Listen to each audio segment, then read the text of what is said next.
Hello, good morning, good afternoon, good evening. जब भी आप देख रहे हैं वीडियो तब के लिए आज से हम आप लोगों के लिए क्वेश्चन फिजिक्स का और केमिस्ट्री का सेट प्रैक्टिस करा रहे हैं। द मोटिवेशन क्लासेस टीएमसी आपका यूट्यूब चैनल है, इससे जुड़ जाइए और जुड़ करके सेट प्रैक्टिस करिए, जिससे आपके आने वाले 2025 के जो बिहार बोर्ड का एग्जाम है उसमें आप बेहतर कर सकें। चलिए आइए जरा सेट प्रैक्टिस करिए। हाँ तो चलिए, अब आपके सामने ये क्वेश्चन रहे, क्वेश्चन नंबर 1 से लेकर के क्वेश्चन नंबर 6 तक। हम आपको कहेंगे, आपसे एक रिक्वेस्ट करेंगे कि पहले आप पहले वीडियो पॉज करिए और सभी को आप खुद से डील करिए, उसके बाद आइए चलो हम भी अब हल कर लेते हैं। आइए देखते हैं क्वेश्चन नंबर पहला से शुरू करते हैं। आइए जरा देखिए, आपके क्वेश्चन दिए गए हैं। क्वेश्चन नंबर पहला है, कह रहा है एक विद्युत हीटर है, अगर जो हीटर में तार इस्तेमाल हुआ है उस तार को बीच से 2 टुकड़ा में काट देते हैं। तार जो है उसको खंड खंड कर दिए 2 भाग में, और तार को काट करके और फिर से जोड़ दिए हैं समांतर क्रम में, और समांतर क्रम में जोड़े हैं 220 वोल्ट वाला बैटरी से या कोई भी स्रोत से जिससे 220 वोल्ट करंट वोल्टेज निकल रहा हो, उससे स्रोत से जोड़ दिए हैं। तो अब आपसे पूछ रहा है कि अब उसका शक्ति क्या होगा। फिर से समझिए, पहले हीटर था, हीटर का अपना शक्ति था 100 वाट, 220 वोल्ट वोल्टेज पर चलने वाला था। उसके जो अंदर तार था नाइक्रोम का, उसे काट दिए हैं और 2 टुकड़ा में काट दिए हैं और काट के तड़वा के समांतर क्रम में जोड़ दिए हैं, और जोड़े हैं समांतर क्रम में जोड़ने के बाद 220 वोल्ट के बैटरी से जोड़ दिए हैं। तो अब उसका पावर कितना होगा जो आपको बताना है। आइए जरा डील करिए। देखिए, आपको जो पहले मिला है वो मिला है पावर P 100 वाट, 100 वाट का शक्ति है। वोल्टेज भी दिया है V 220 वोल्टेज। तो सबसे पहले आप ये चेक करिए कि आखिर जो तार उसके अंदर लगे हुए हैं हीटर के अंदर, उसका प्रतिरोध क्या है, उसे पहले फाइंड करिए। तो यहाँ पर प्रतिरोध के लिए पावर और वोल्टेज से जुड़ा हुआ एक फॉर्मूला होता है, P बराबर V²/R। यहाँ से आप R निकालेंगे तो V²/P हो जाएगा। वैल्यू सेट कर दीजिए, V² 220 × 220 बटा P पावर 100। ये 2 शून्य से 2 शून्य मर जाएगा, आएंगे आपके पास 484 ओम। इसके अंदर जो तार लगे थे उस तार का रेजिस्टेंस था 484 ओम। अब कहा है कि उस तार को 2 टुकड़ा में काट दिए हैं। तो जरा सोचिए, 484 ओम वाले तार को 2 टुकड़ा में काटिएगा तो प्रत्येक टुकड़ा का प्रतिरोध कितना हो जाएगा, कितना हो जाएगा भैया। 2 टुकड़ा में काटिएगा तो एक टुकड़ा के प्रतिरोध को R1 कह दीजिए, दूसरा का टुकड़ा के प्रतिरोध को R2 कह दीजिए। अब बराबर बराबर खंड में काट रहे हैं, कर 2 समान टुकड़ा में काट देते हैं उन्हें, तो समान टुकड़ा में काटिएगा तो ये बराबर बराबर खंड में बढ़ जाएंगे। कितने भाग बटेंगे भैया, 484 के आधा आधा बांट दीजिए, कितना हो जाएगा पहला प्रतिरोध। 484 के आधा कितना हो जाएगा, 2 4 242 242 ओम पहला रेजिस्टेंस, पहला टुकड़ा का, और दूसरा का भी हो जाएगा 242 ओम। समझ पा रहे हैं। पहले इन दोनों रेजिस्टेंस को समांतर क्रम में जोड़े हैं। तो अब आप समांतर क्रम के लिए फार्मूला जानते होंगे। समांतर क्रम में जोड़ने पर समांतर क्रम के फार्मूला जानते होंगे। 1/R बराबर 1/R1 प्लस 1/R2 होता है। 1/R बराबर 1/242 करिए प्लस 1/242 करिए, तो 1/R बराबर हो जाएगा 2/242।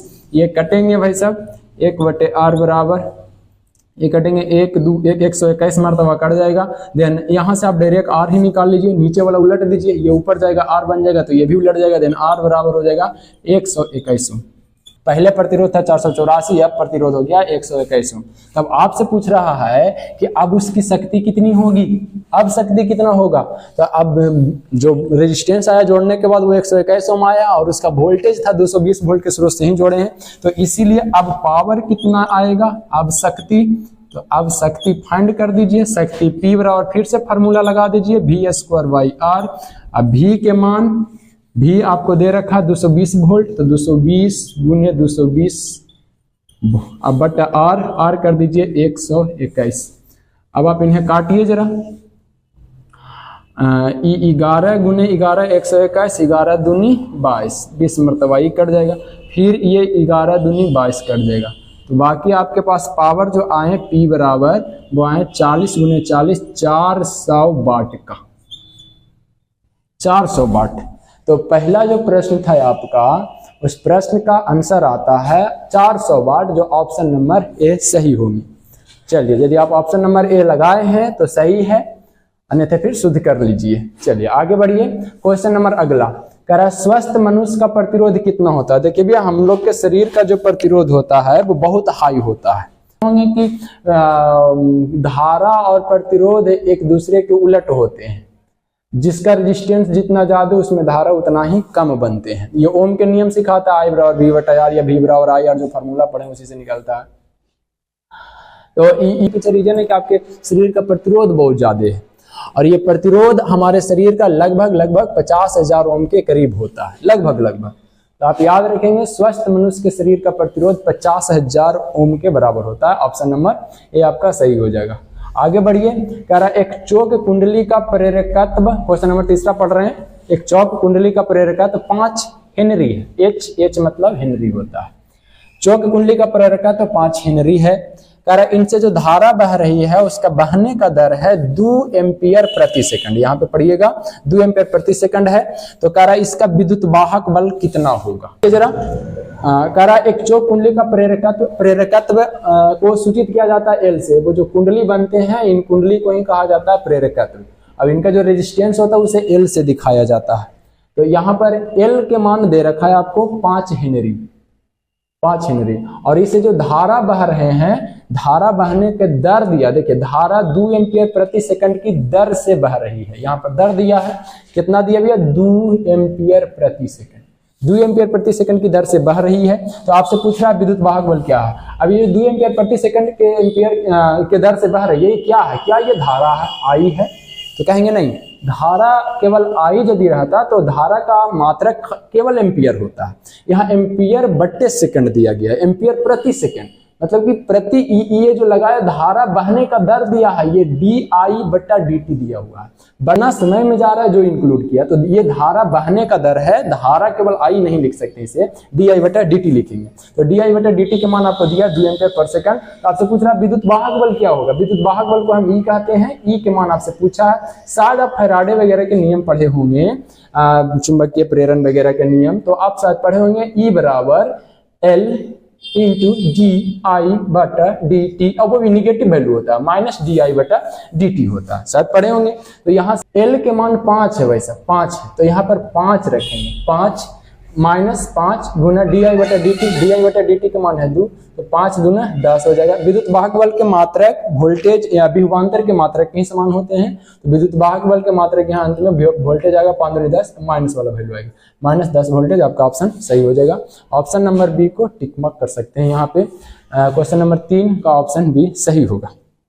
चलिए आगे बढ़ जाइए। कह रहा है समानांतर प्लेट संधारित्र के प्लेटों के बीच में, समानांतर प्लेट संधारित्र के प्लेटों के बीच में प्रवैद्युत माध्यम डालने पर धारिता पर क्या असर पड़ेगा। धारिता पर क्या असर पड़ेगा, शायद पढ़े होंगे। समानांतर प्लेट संधारित्र कुछ इस प्रकार से बनते हैं। इन्हें बैटरी या हाई वोल्टेज करंट एसी वगैरह से जोड़ा जाता है। जो भी कंडेंसर वगैरह हैं, ये सभी संधारित्र के मतलब कंडेंसर होते हैं। अब इनके बीच में ढेर सारे माध्यम वगैरह का इस्तेमाल किया जाता है। आप कभी भी कंडेंसर वगैरह को खोल के देखिए तो उसमें आपको प्लास्टिक या चिमकी पॉलीथीन नजर आता है, तो वो सभी प्रवैद्युत माध्यम के तहत आते हैं। अब एक फार्मूला इनका होता है धारिता का, C बराबर A × ε0/d। शायद ये आप पढ़े होंगे। पर यहाँ ए है प्लेट के, ये जो कितना चौड़ा प्लेट इस्तेमाल किए हैं उसका क्षेत्रफल है। ε0 या ε0 × εr होता है इस यहाँ पे। तो ε0 εr ये है प्रवैद्युत माध्यम का जो भी अपना वैल्यू होता है, वो वाला वैल्यू यहाँ पे रखा था εr के जगह पे। इसे ही कहा जाता है प्रवैद्युतांक। डी है इनके बीच का दूरी। अब आप सोचिए ये दोनों एक दूसरे से डायरेक्टली प्रोपोर्शनल में जुड़े हुए हैं, समानुपाती हैं। जितना ज्यादा ये वाला मान बढ़ेगा उतना ज्यादा धारिता बढ़ले चल जाएगा। तब बोल रहा है प्लेट के बीच में प्रवैद्युत भर रहे हैं, मतलब कि जो भी प्लास्टिक वगैरह है ज्यादा भर रहे हैं, तो धारिता का मान क्या हो जाएगा, बढ़ जाएगा। तो ऑप्शन नंबर ए सही हो जाएगा। क्वेश्चन नंबर 4 के समानांतर प्लेट संधारित्र के प्लेटों के बीच प्रवैद्युत माध्यम डालने पर धारिता बढ़ती है। चूंकि इनका जो फॉर्मूला आता है उससे रिलेशन पता चल जाए कि दोनों एक दूसरे के प्रोपोर्शनल होते हैं। चलिए, तो इनका ऑप्शन नंबर ए हो गया। आगे बढ़ जाइए। 5वां क्वेश्चन कह रहा है 1 ओम के प्रतिरोध, 1 ओम के प्रतिरोध वाला एगो तार है। ध्यान पूर्वक पढ़िए। कह रहा है 1 ओम के प्रतिरोध के एक तार है और इस तार को कह रहा कि 4 बराबर भाग में काट दिए हैं। 1 ओम प्रतिरोध के एक तार है, इसे 4 खंड में काट दिए हैं। अब काटने के बाद इन्हें समांतर क्रम में जोड़ दिए। देखिए नाम दिया, इन्हें समांतर क्रम में जोड़ दिए हैं। तो अब पूछ रहा है आपसे कि तुल्य प्रतिरोध के मान कितना होगा, क्या 4 ओम होगा, 1 ओम होगा, 1/4 होगा या 1/16 ओम होगा। जो भैया 20 ओम का था तो 5 ओम के, 1 ओम के है था कि ओम के मिलेगा, तो 20 ओम के था 4 से भाग लगाएं, 1 ओम के है 1 में 4 से भाग लगा दीजिए, समझ रहे हैं। तो ये वाला भाग 1/4 ओम के हो जाएगा। अब ऐसे सब बराबर बराबर भाग में काटे तो ये भी 1/4 ओम के हो जाएगा, ये भी 1/4 ओम और ये भी 1/4 ओम के हो जाएगा। यानी सभी खंड के जो अपना प्रतिरोध होगा काटने के बाद वो हो जाएगा 1/4 ओम, 1/4 ओम, 1/4 ओम, 1/4 ओम। अब कह रहा इन सभी को हम जोड़ दिए समांतर क्रम में। अब यदि भैया ये अलग अलग बन ही गया है तो आप इन्हें अलग अलग प्रतिरोध के नाम भी दे दीजिए, ये R1, ये R2, ये R3, ये R4 हो गए। अब इन्हें समांतर क्रम में जब जोड़ेंगे तो आप बताइए समांतर क्रम के फार्मूला क्या होता है। 1/R बराबर 1/R1 plus 1/R2 plus 1/R3 और प्लस 1/R4 होता है। यह है समांतर क्रम के फार्मूला। अब आइए जरा इन्हें सेट करिए। 1/R बराबर 1/R1, R1 की जगह रखेंगे 1/4 प्लस 1/1/4 प्लस 1/R3, R3 की जगह पर भी रखेंगे 1/4 प्लस 1/1/4। अब इन्हें आप उलट दीजिए, 1/R बराबर ऊपर भेजिए तो 4 प्लस 4 प्लस 4 प्लस 4 बनेंगे। देन 1/R बराबर 4 चौके 16 हो गए। अब यहाँ से चूंकि R आपको निकालना है कुल प्रतिरोध, तो ये ऊपर गए हैं, ये उलट जाएंगे, ये ऊपर गए तो R बन गए, ये ऊपर जाएंगे तो 1/16 हो जाएंगे। तो फाइनल जोड़ने के बाद जो रेजिस्टेंस आने वाला है समांतर क्रम में जोड़ने के बाद वो आने वाला है 1/16 ओम। ऑप्शन है आपका 4 ओम, 1 ओम, 1/4 ओम, 1/16 ओम। ऑप्शन नंबर डी आपका सही हो जाएंगे। क्वेश्चन नंबर 5 हुआ क्लियर। आगे बढ़िए, कह रहा है अगला क्वेश्चन नंबर 6 कह रहा है यदि किसी कमानी में धारा प्रवाहित किया जाए होगा जब कमानी में करंट दिया जाए। कमानी से तात्पर्य है यहाँ पर भाई साहब कुंडली का। कुंडली में जब करंट देते हैं तो क्या होता है। अब जरा सोच करके देखिए, कुंडली में करंट का जब प्रवाह होगा तो कैसे कैसे होगा। डायरेक्शन पर ही मेन क्वेश्चन है, डायरेक्शन पर ला है। अब आइए जरा क्वेश्चन को डायरेक्शन सोचिए। मान लीजिए इधर से करंट जा रहा है, इसे धारा आई, ये आई धारा जा रहा है, तो यहाँ पे यहाँ से ऐसे प्रवेश करेंगे, ऐसे नीचे की ओर, और यहां से फिर जब दूर या ये चले जाएंगे ऊपर की ओर, यहां से नीचे, यहां से ऊपर, फिर आएंगे यहां पर नीचे, फिर यहां पर ऊपर, इस तरह से फिर यहां से निकल के आएंगे, यहां से नीचे, फिर यहां से ऊपर, फिर यहां से नीचे, फिर यहां से ऊपर। आप जरा सोच के देखिए, दो कमानी के बीच में डायरेक्शन अपोजिट हो जा रहा है। एक जा रहे हैं नीचे की ओर तो एक जा रहे हैं ऊपर की ओर। डायरेक्शन अपोजिट होने के कारण इनमें धन और ऋण ध्रुव अलग अलग बन जाते हैं, धन और ऋण ध्रुव बन जाते हैं।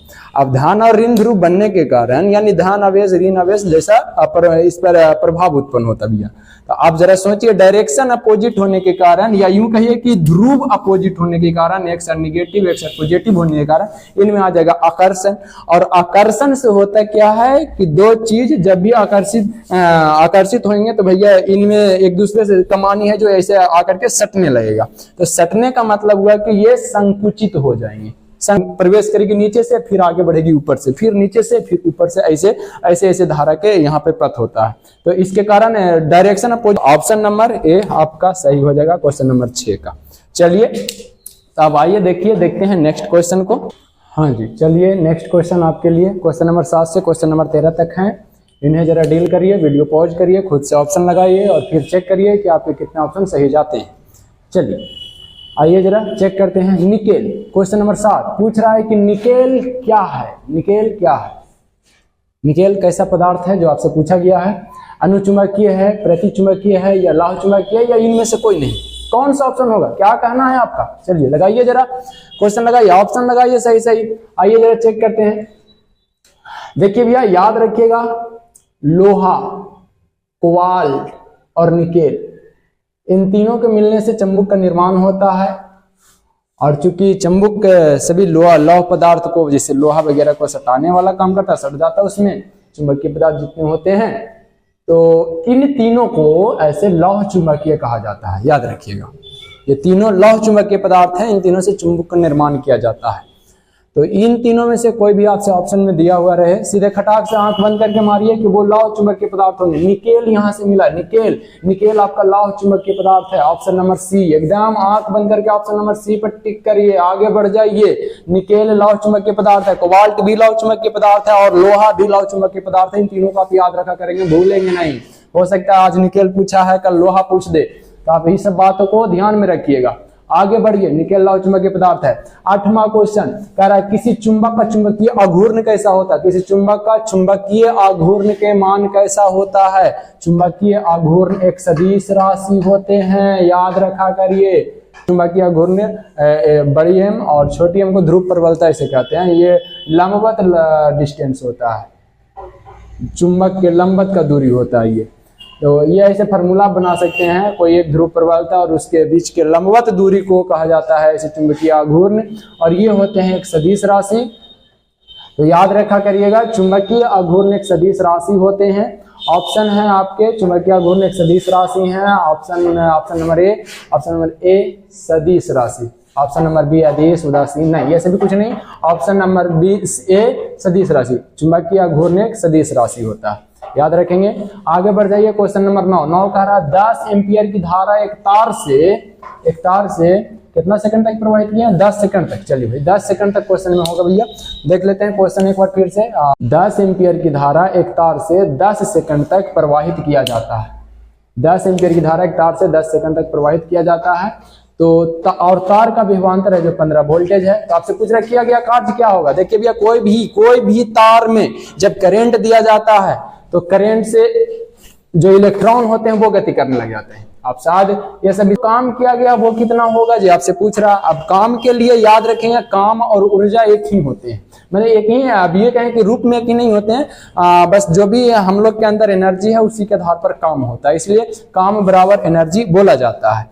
तो यहाँ पर जो आपसे कार्य पूछा गया है, तार में इलेक्ट्रॉन द्वारा किया गया काम, वो उत्पन्न ऊष्मा कितना हुआ है जो निकाल दीजिए, काम वही बता देगा कि वही ऊष्मा वही काम में कन्वर्ट हो गया है।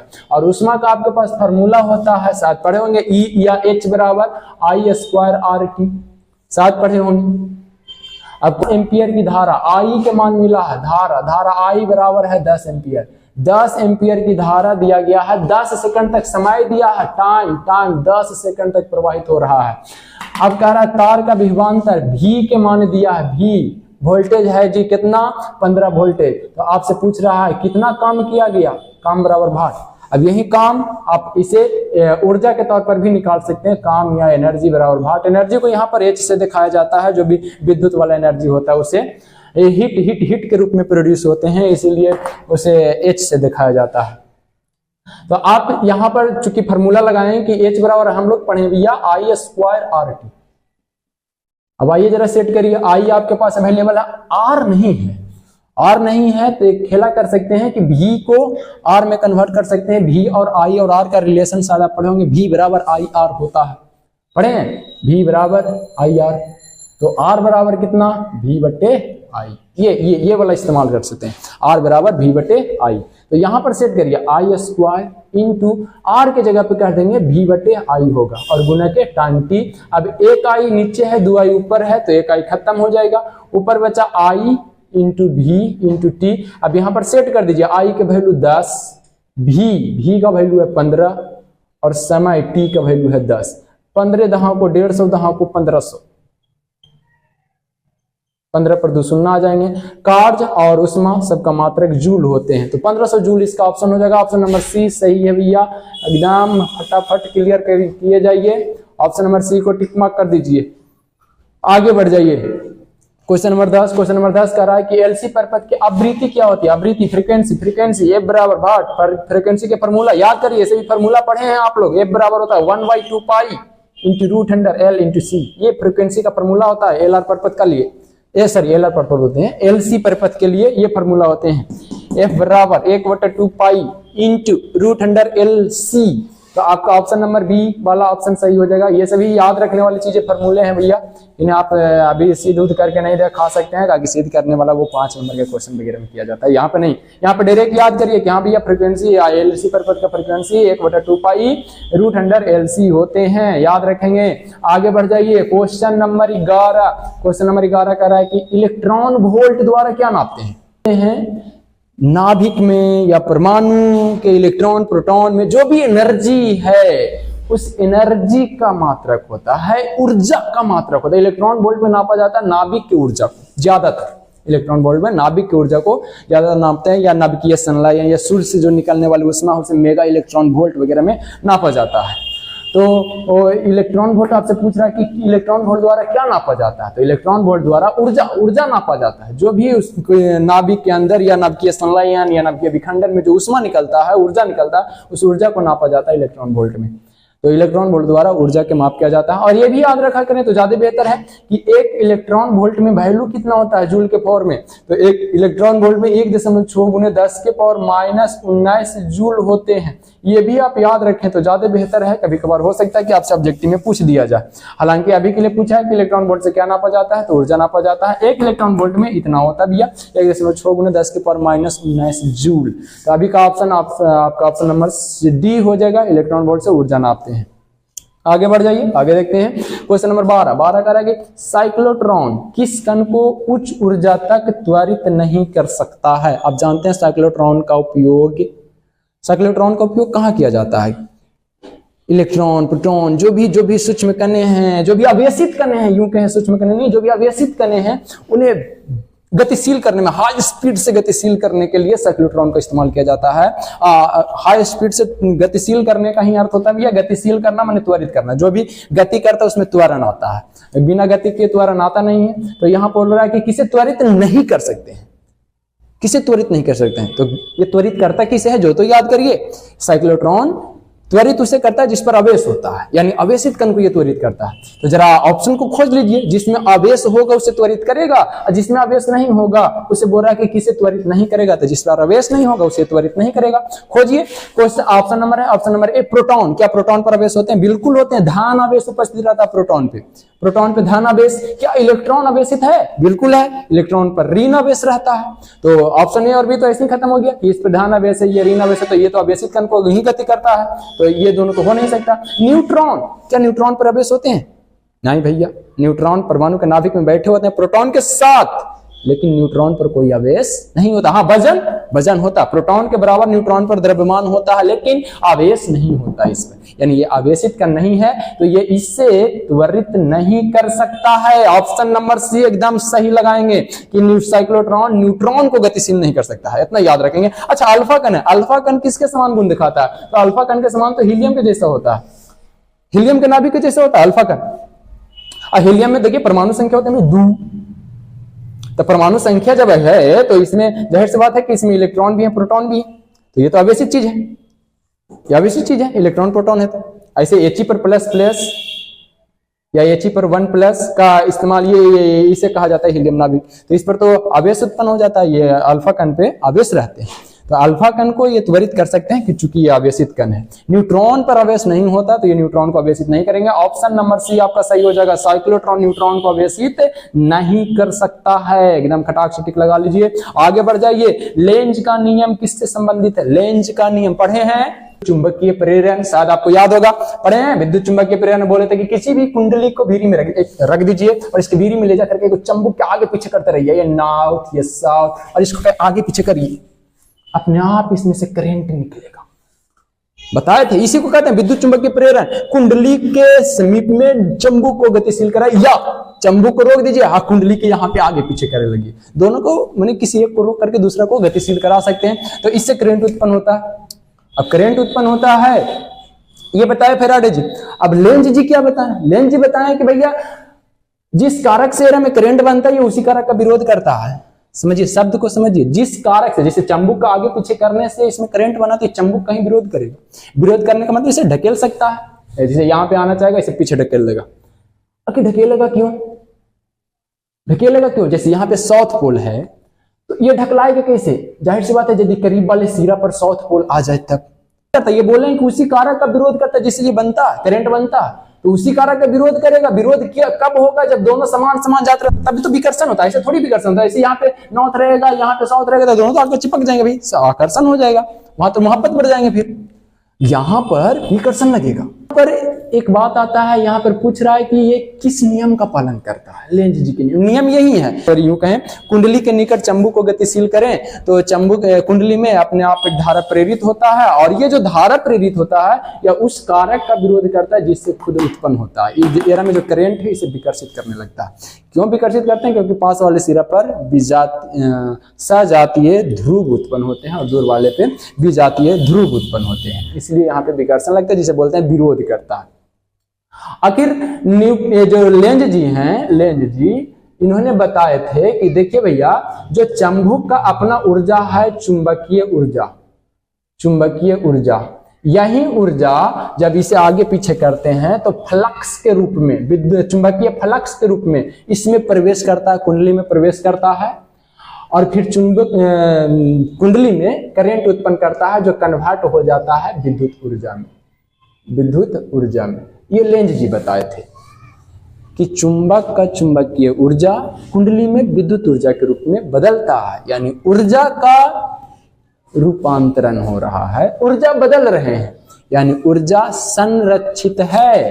तो आपसे पूछ रहा है कि लेंज के नियम किससे संबंधित है? तो लेंज के नियम ऊर्जा संरक्षण के नियम से संबंधित होता है, ये याद रखा करिए। लेंज के नियम ऊर्जा संरक्षण के नियम से संबंधित है। ऑप्शन नंबर सी आपका सही हो जाएगा। क्वेश्चन नंबर 13 के ऑप्शन नंबर सी खटाक से लगाइए और आगे बढ़ जाइए। बहुत ही इंपॉर्टेंट क्वेश्चन है, पूछे जाते हैं 2 नंबर में भी ये वाले कि लेंज के नियम ऊर्जा संरक्षण के नियम का पालन कैसे करता है। तो आप बताइएगा कि चुपकी कुंडली में चंबुक के ही चुंबकीय ऊर्जा विद्युत ऊर्जा में बदलता है, यानी ऊर्जा ना तो नष्ट होता है ना उसका निर्माण होता है, बल्कि रूप बदल जाता है चुंबकीय ऊर्जा से विद्युत ऊर्जा। और रूप का बदलना ही तो कहलाता है भैया संरक्षण, ऊर्जा के संरक्षण का नियम यहाँ पालन होता है। तो चलिए, इतने क्वेश्चन आप डील किए, आगे बढ़ते हैं। क्वेश्चन नंबर 14 से आगे जरा बनाइए, वीडियो पॉज करिए, खुद से टिक लगाइए, उसके बाद मिलाइए। आइए देखते हैं कितने सही होते हैं, चेक करिए। क्वेश्चन नंबर 14, क्वेश्चन नंबर 14 कह रहा है एक द्विउत्तल लेंस है और कह रहा है इस लेंस से आभासी प्रतिबिंब कब बन सकता है? कह रहा है एक द्विउत्तल लेंस आभासी प्रतिबिंब बना सकता है। द्विउत्तल लेंस किसे कहते हैं? जिसका दोनों सतह उभरा हुआ रहे इस तरह से, इसे आप द्विउत्तल लेंस कहते हैं। जब वस्तु O और F के बीच में रहता है तब इसका प्रतिबिंब वस्तु की ओर ही बन जाते हैं, वो भी सीधा बनते हैं उत्तल लेंस में, वो भी सीधा बनते हैं। और सीधा और काल्पनिक, जो भी आप कह सकते हैं, सीधा काल्पनिक वस्तु से बड़ा भी बनता है। शायद आप पढ़े होंगे कि जब वस्तु प्रकाशीय केंद्र और फोकस के बीच में रहता है तो उसका प्रतिबिंब आभासी बनता है, काल्पनिक बनता है। आभासी मतलब काल्पनिक।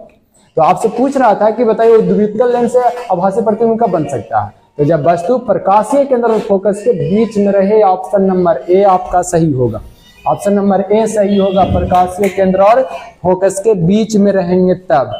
ऑप्शन नंबर ए क्लिक करिए। चलिए आगे बढ़िए, आगे चेक करते हैं। क्वेश्चन नंबर 15 कह रहा है जल को कीटाणु रहित करने के लिए किस किरण का उपयोग करिएगा? जल के कीटाणु को मारने के लिए किस किरण का उपयोग किया जाता है? डायरेक्ट याद रखिए, जल के कीटाणु वगैरह मारने के लिए पराबैंगनी किरण का उपयोग किया जाता है। पराबैंगनी किरण, पराबैंगनी किरण का उपयोग किया जाता है जल के कीटाणु को मारने के लिए।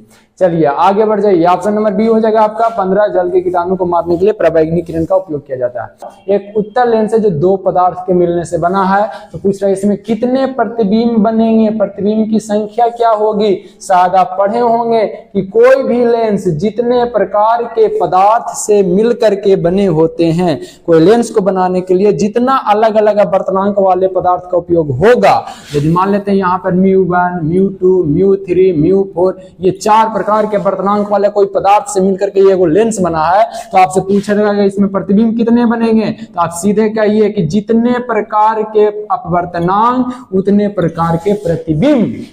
यहाँ 4 अपवर्तनांक तो प्रतिबिंब भी 4 होंगे। और यदि यहाँ कह रहा है कि 2 पदार्थ है, ये देखिए फोटो बगल में दिया, एक साइड रंगा हुआ है, एक साइड बिना रंगा हुआ भाग है, तो यानी 2 प्रकार के पहचान यहाँ पे दिया गया है। तो ये इसमें से आपसे पूछ रहे कि बताइए कितने प्रतिबिंब बनेंगे, तो यहाँ अपवर्तनांक कितने हैं, 2।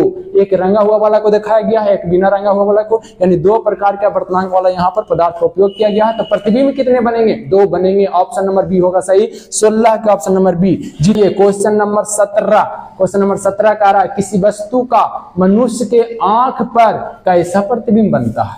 आंख में लगा हुआ रहता है उत्तल लेंस, और लेंस से दूरी, जैसे कि हर बार तो O और F के बीच में कोई इमेज रहता नहीं है, हमारे लेंस का गुण है भैया, जब भी प्रतिबिंब बनाता है तो वास्तविक और उल्टा, एकदम पॉइंट याद रखेंगे ये सभी।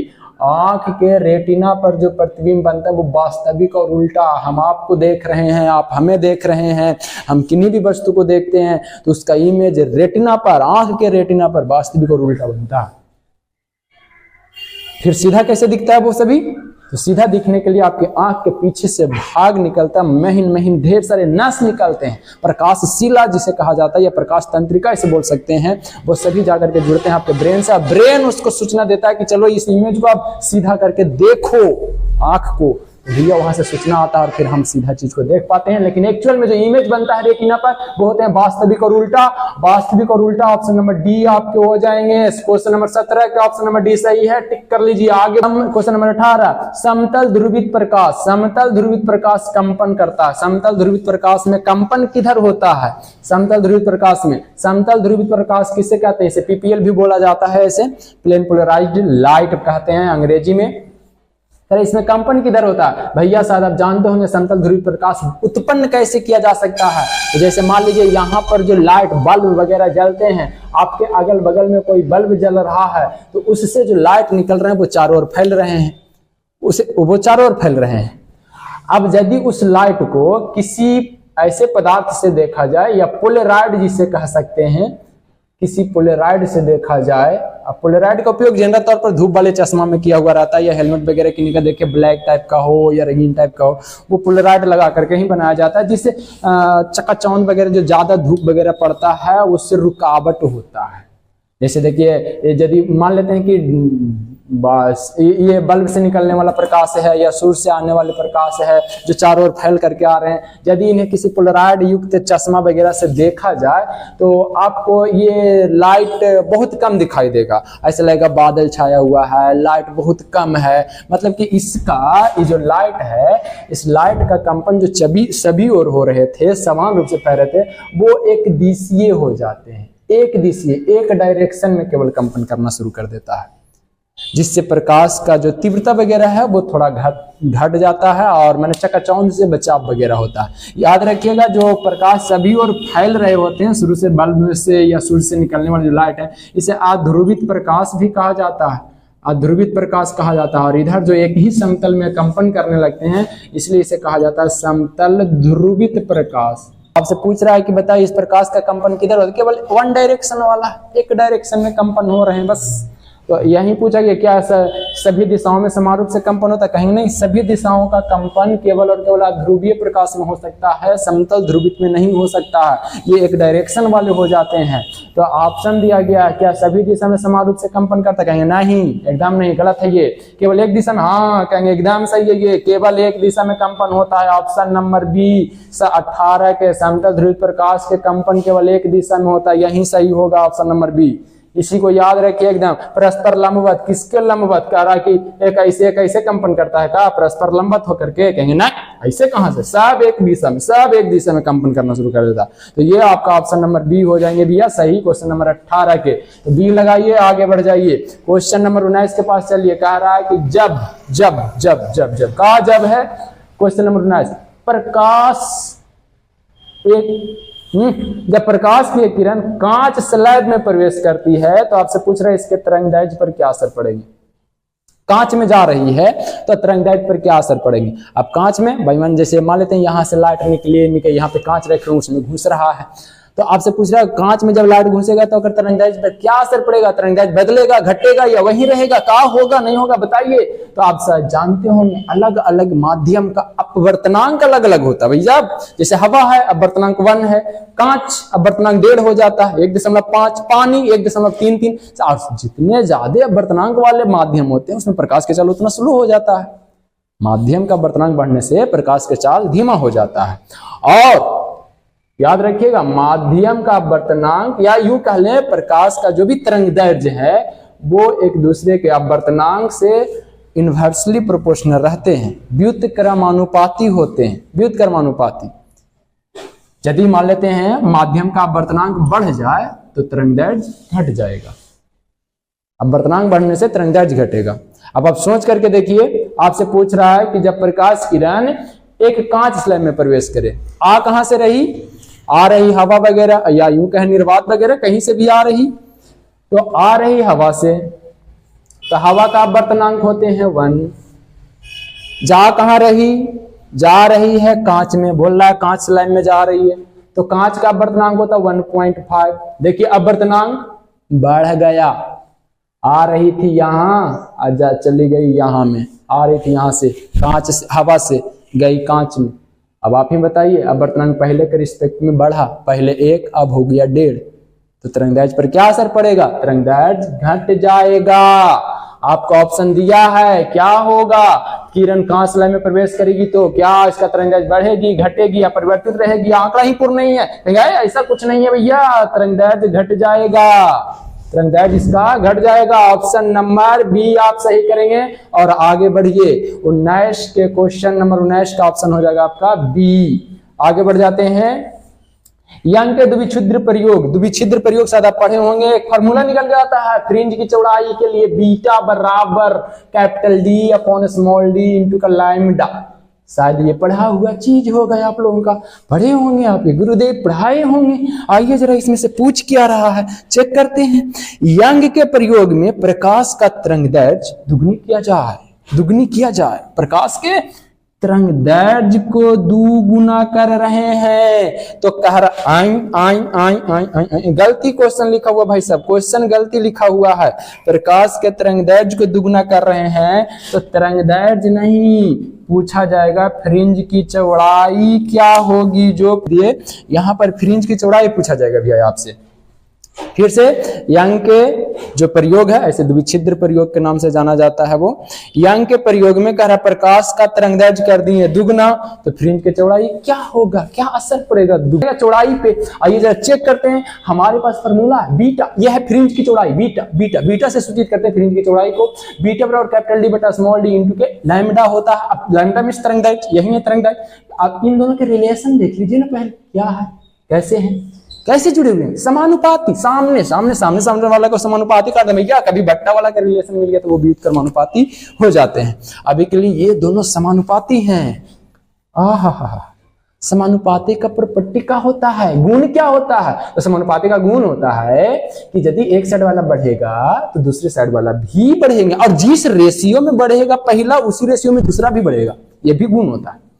समानुपाती, समान अनुपात में बढ़ने वाला या समान अनुपात में घटने वाला, ये पॉइंट याद रखा करिए। समानुपाती नाम से कुछ स्पष्ट होता है, समानुपाती समान अनुपात में घटा परिवर्तन होना चाहिए, सीधे बोलिए ना, घट बढ़ छोड़िए ना। अब यदि इसको बढ़ाएगा तो ये भी बढ़ेगा, इसको घटाइएगा तो ये भी घट जाएगा, इतना याद रखिए। अब कर क्या रहा है, जो देखिए कर तरंगदैर्घ्य को कर रहे हैं, तरंगदैर्घ्य को कर रहे हैं दुगुना, तरंगदैर्घ्य को कर रहे हैं क्वेश्चन में कहा दुगुना, तो फ्रिंज की चौड़ाई पर क्या असर, समान अनुपात में ये भी बदलेगा।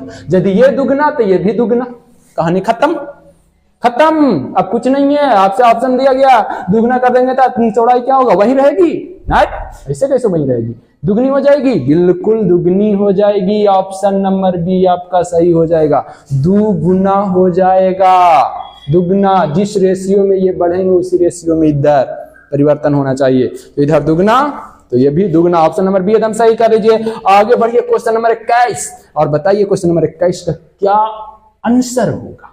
किस धातु का कार्यफलन न्यूनतम है, कार्यफलन उष्मा का मान होता है भैया, उष्मा एनर्जी है कार्यफलन, याद रखा करिए एनर्जी। और कौन सा एनर्जी, सतह में से इलेक्ट्रॉन निकालने का एनर्जी होता है कार्यफलन, ये किसी धातु का होता है भाई? सोडियम, मैग्नीशियम, पोटेशियम, किन्हीं भी धातु का अपना सब धातु का अपना अपना एनर्जी सोखने की क्षमता होता है। और जितना एनर्जी सोखेगा भैया, एनर्जी सोख करके हैं वो फिर इलेक्ट्रॉन प्रोड्यूस करते हैं। साथ प्रकाश विद्युत प्रभाव वाले घटना में ये सभी पढ़े जाते हैं। आप पढ़े होंगे प्लांक नियतांक, आइंस्टीन के प्रकाश विद्युत प्रभाव की घटना, क्या क्या बताया गया भैया, वो सभी पढ़े होंगे आप लोग। तो यहां पूछा गया कि बता भैया इनमें से काटफलन कम किसका है, मतलब कौन कम ताप पर ही कम उष्मा लेकर के ही इलेक्ट्रॉन निकाल देगा। सबसे सोच लीजिए कि सबसे ज्यादा एक्टिव एलिमेंट कौन है? सबसे ज्यादा एक्टिव तो यही होते हैं भाई साहब, बहुत ज्यादा रिएक्टिव हैं, सोडियम जी। तो सोडियम जी ज्यादा एक्टिव हैं तो तनी से ऊर्जा मिलेगा, तुरंत इलेक्ट्रॉन को निकाल देंगे, खट्टा निकालना शुरू कर देंगे ये वाले सोडियम। तो आपसे पूछा जाए धातु का काटफलन सबसे कम किसका, तो कहिए ये ऑप्शन में अभी सबसे कम सोडियम का हो जाएगा। इनसे भी रिएक्टिव है ना, पोटेशियम, रिब्यूडियम, ये सभी इनसे भी रिएक्टिव है, इनसे भी ज्यादा एक्टिव हैं। तो यदि ऑप्शन में रहता वो सभी तो वो होते हैं। अभी के लिए यहाँ पे ऑप्शन नंबर डी हो जाएंगे, सोडियम का काटफलन बहुत कम होता है। चलिए नेक्स्ट क्वेश्चन नंबर 22 से लेकर के क्वेश्चन नंबर 30 तक डील करिए जरा इन्हें। एक बार वीडियो पॉज करिए, ऑप्शन टिक करिए, फिर मिलाइए कितने सही होते हैं। आइए जरा शुरू करते हैं। क्वेश्चन नंबर 22, पहला क्वेश्चन नंबर 22 को चेक करिए, पढ़िए। कह रहा है तरंग के व्यतिकरण की घटना में क्या होता है? तरंग के व्यतिकरण की घटना में क्या होता है बताइए। क्या ऊर्जा का क्षय होता है? क्या ऊर्जा का लाभ होता है? कि ऊर्जा का ना तो लाभ और ना ही क्षय होता है, या इनमें से कोई नहीं है, नन ऑफ दीज है, ए नो टी। तो क्या होता है तरंग के व्यतिकरण की घटना में? याद रखेंगे भैया, हर एक घटना फिजिकल हो चाहे केमिकल हो, कोई भी घटना हो, सबके सब संरक्षण के नियम का पालन करता है। संरक्षण, चाहे जो भी संरक्षण हो, सभी संरक्षण के पालन करते हैं। ये होगा लाभ होगा या ना क्षय होगा ना लाभ होगा। जो ऑप्शन में रहेगा ना क्षय होगा ना लाभ होगा। कोई भी घटना जो फिजिकल और केमिकल होने वाले हैं सब के सब संरक्षित रहते हैं। तो यह ऑप्शन नंबर सी आपका सही हो जाएगा। ऑप्शन नंबर सी, व्यतिकरण की घटना में ऊर्जा का ना तो कोनो लाभ होता है ना कोनो हानि। याद रखा करिए ये सभी। चलिए आगे बढ़ जाइए। क्वेश्चन नंबर 23, प्लांक नियतांक बीमा क्या होता है? याद लीजिए, प्लांक नियतांक बीमा, और बीमा तो होता है भैया ब्रैकेट में MLT के फॉर्म में। यहां तो फार्मूला बना करके दे दिया। आइए जरा चेक करते हैं प्लांक नियतांक का बीमा क्या होगा। पहले प्लांक नियतांक बीमा, अब देखिए आपको ऑप्शन कैसे टिक करना होगा ये सभी ऐसे। तो पहले प्लांक नियतांक बीमा यदि आपको याद है तो बढ़िया बात है, बीमा लिख लीजिए। और लिखने के बाद इन सभी का बारी बारी से बीमा निकाल के चेक करिए। जिसका इन सब में से जिसका बीमा पहला वाला समझिए प्लांक नियतांक से मैच कर जाएगा वो आपका आंसर सही हो जाएगा, अन्यथा फिर गलत हो जाएगा।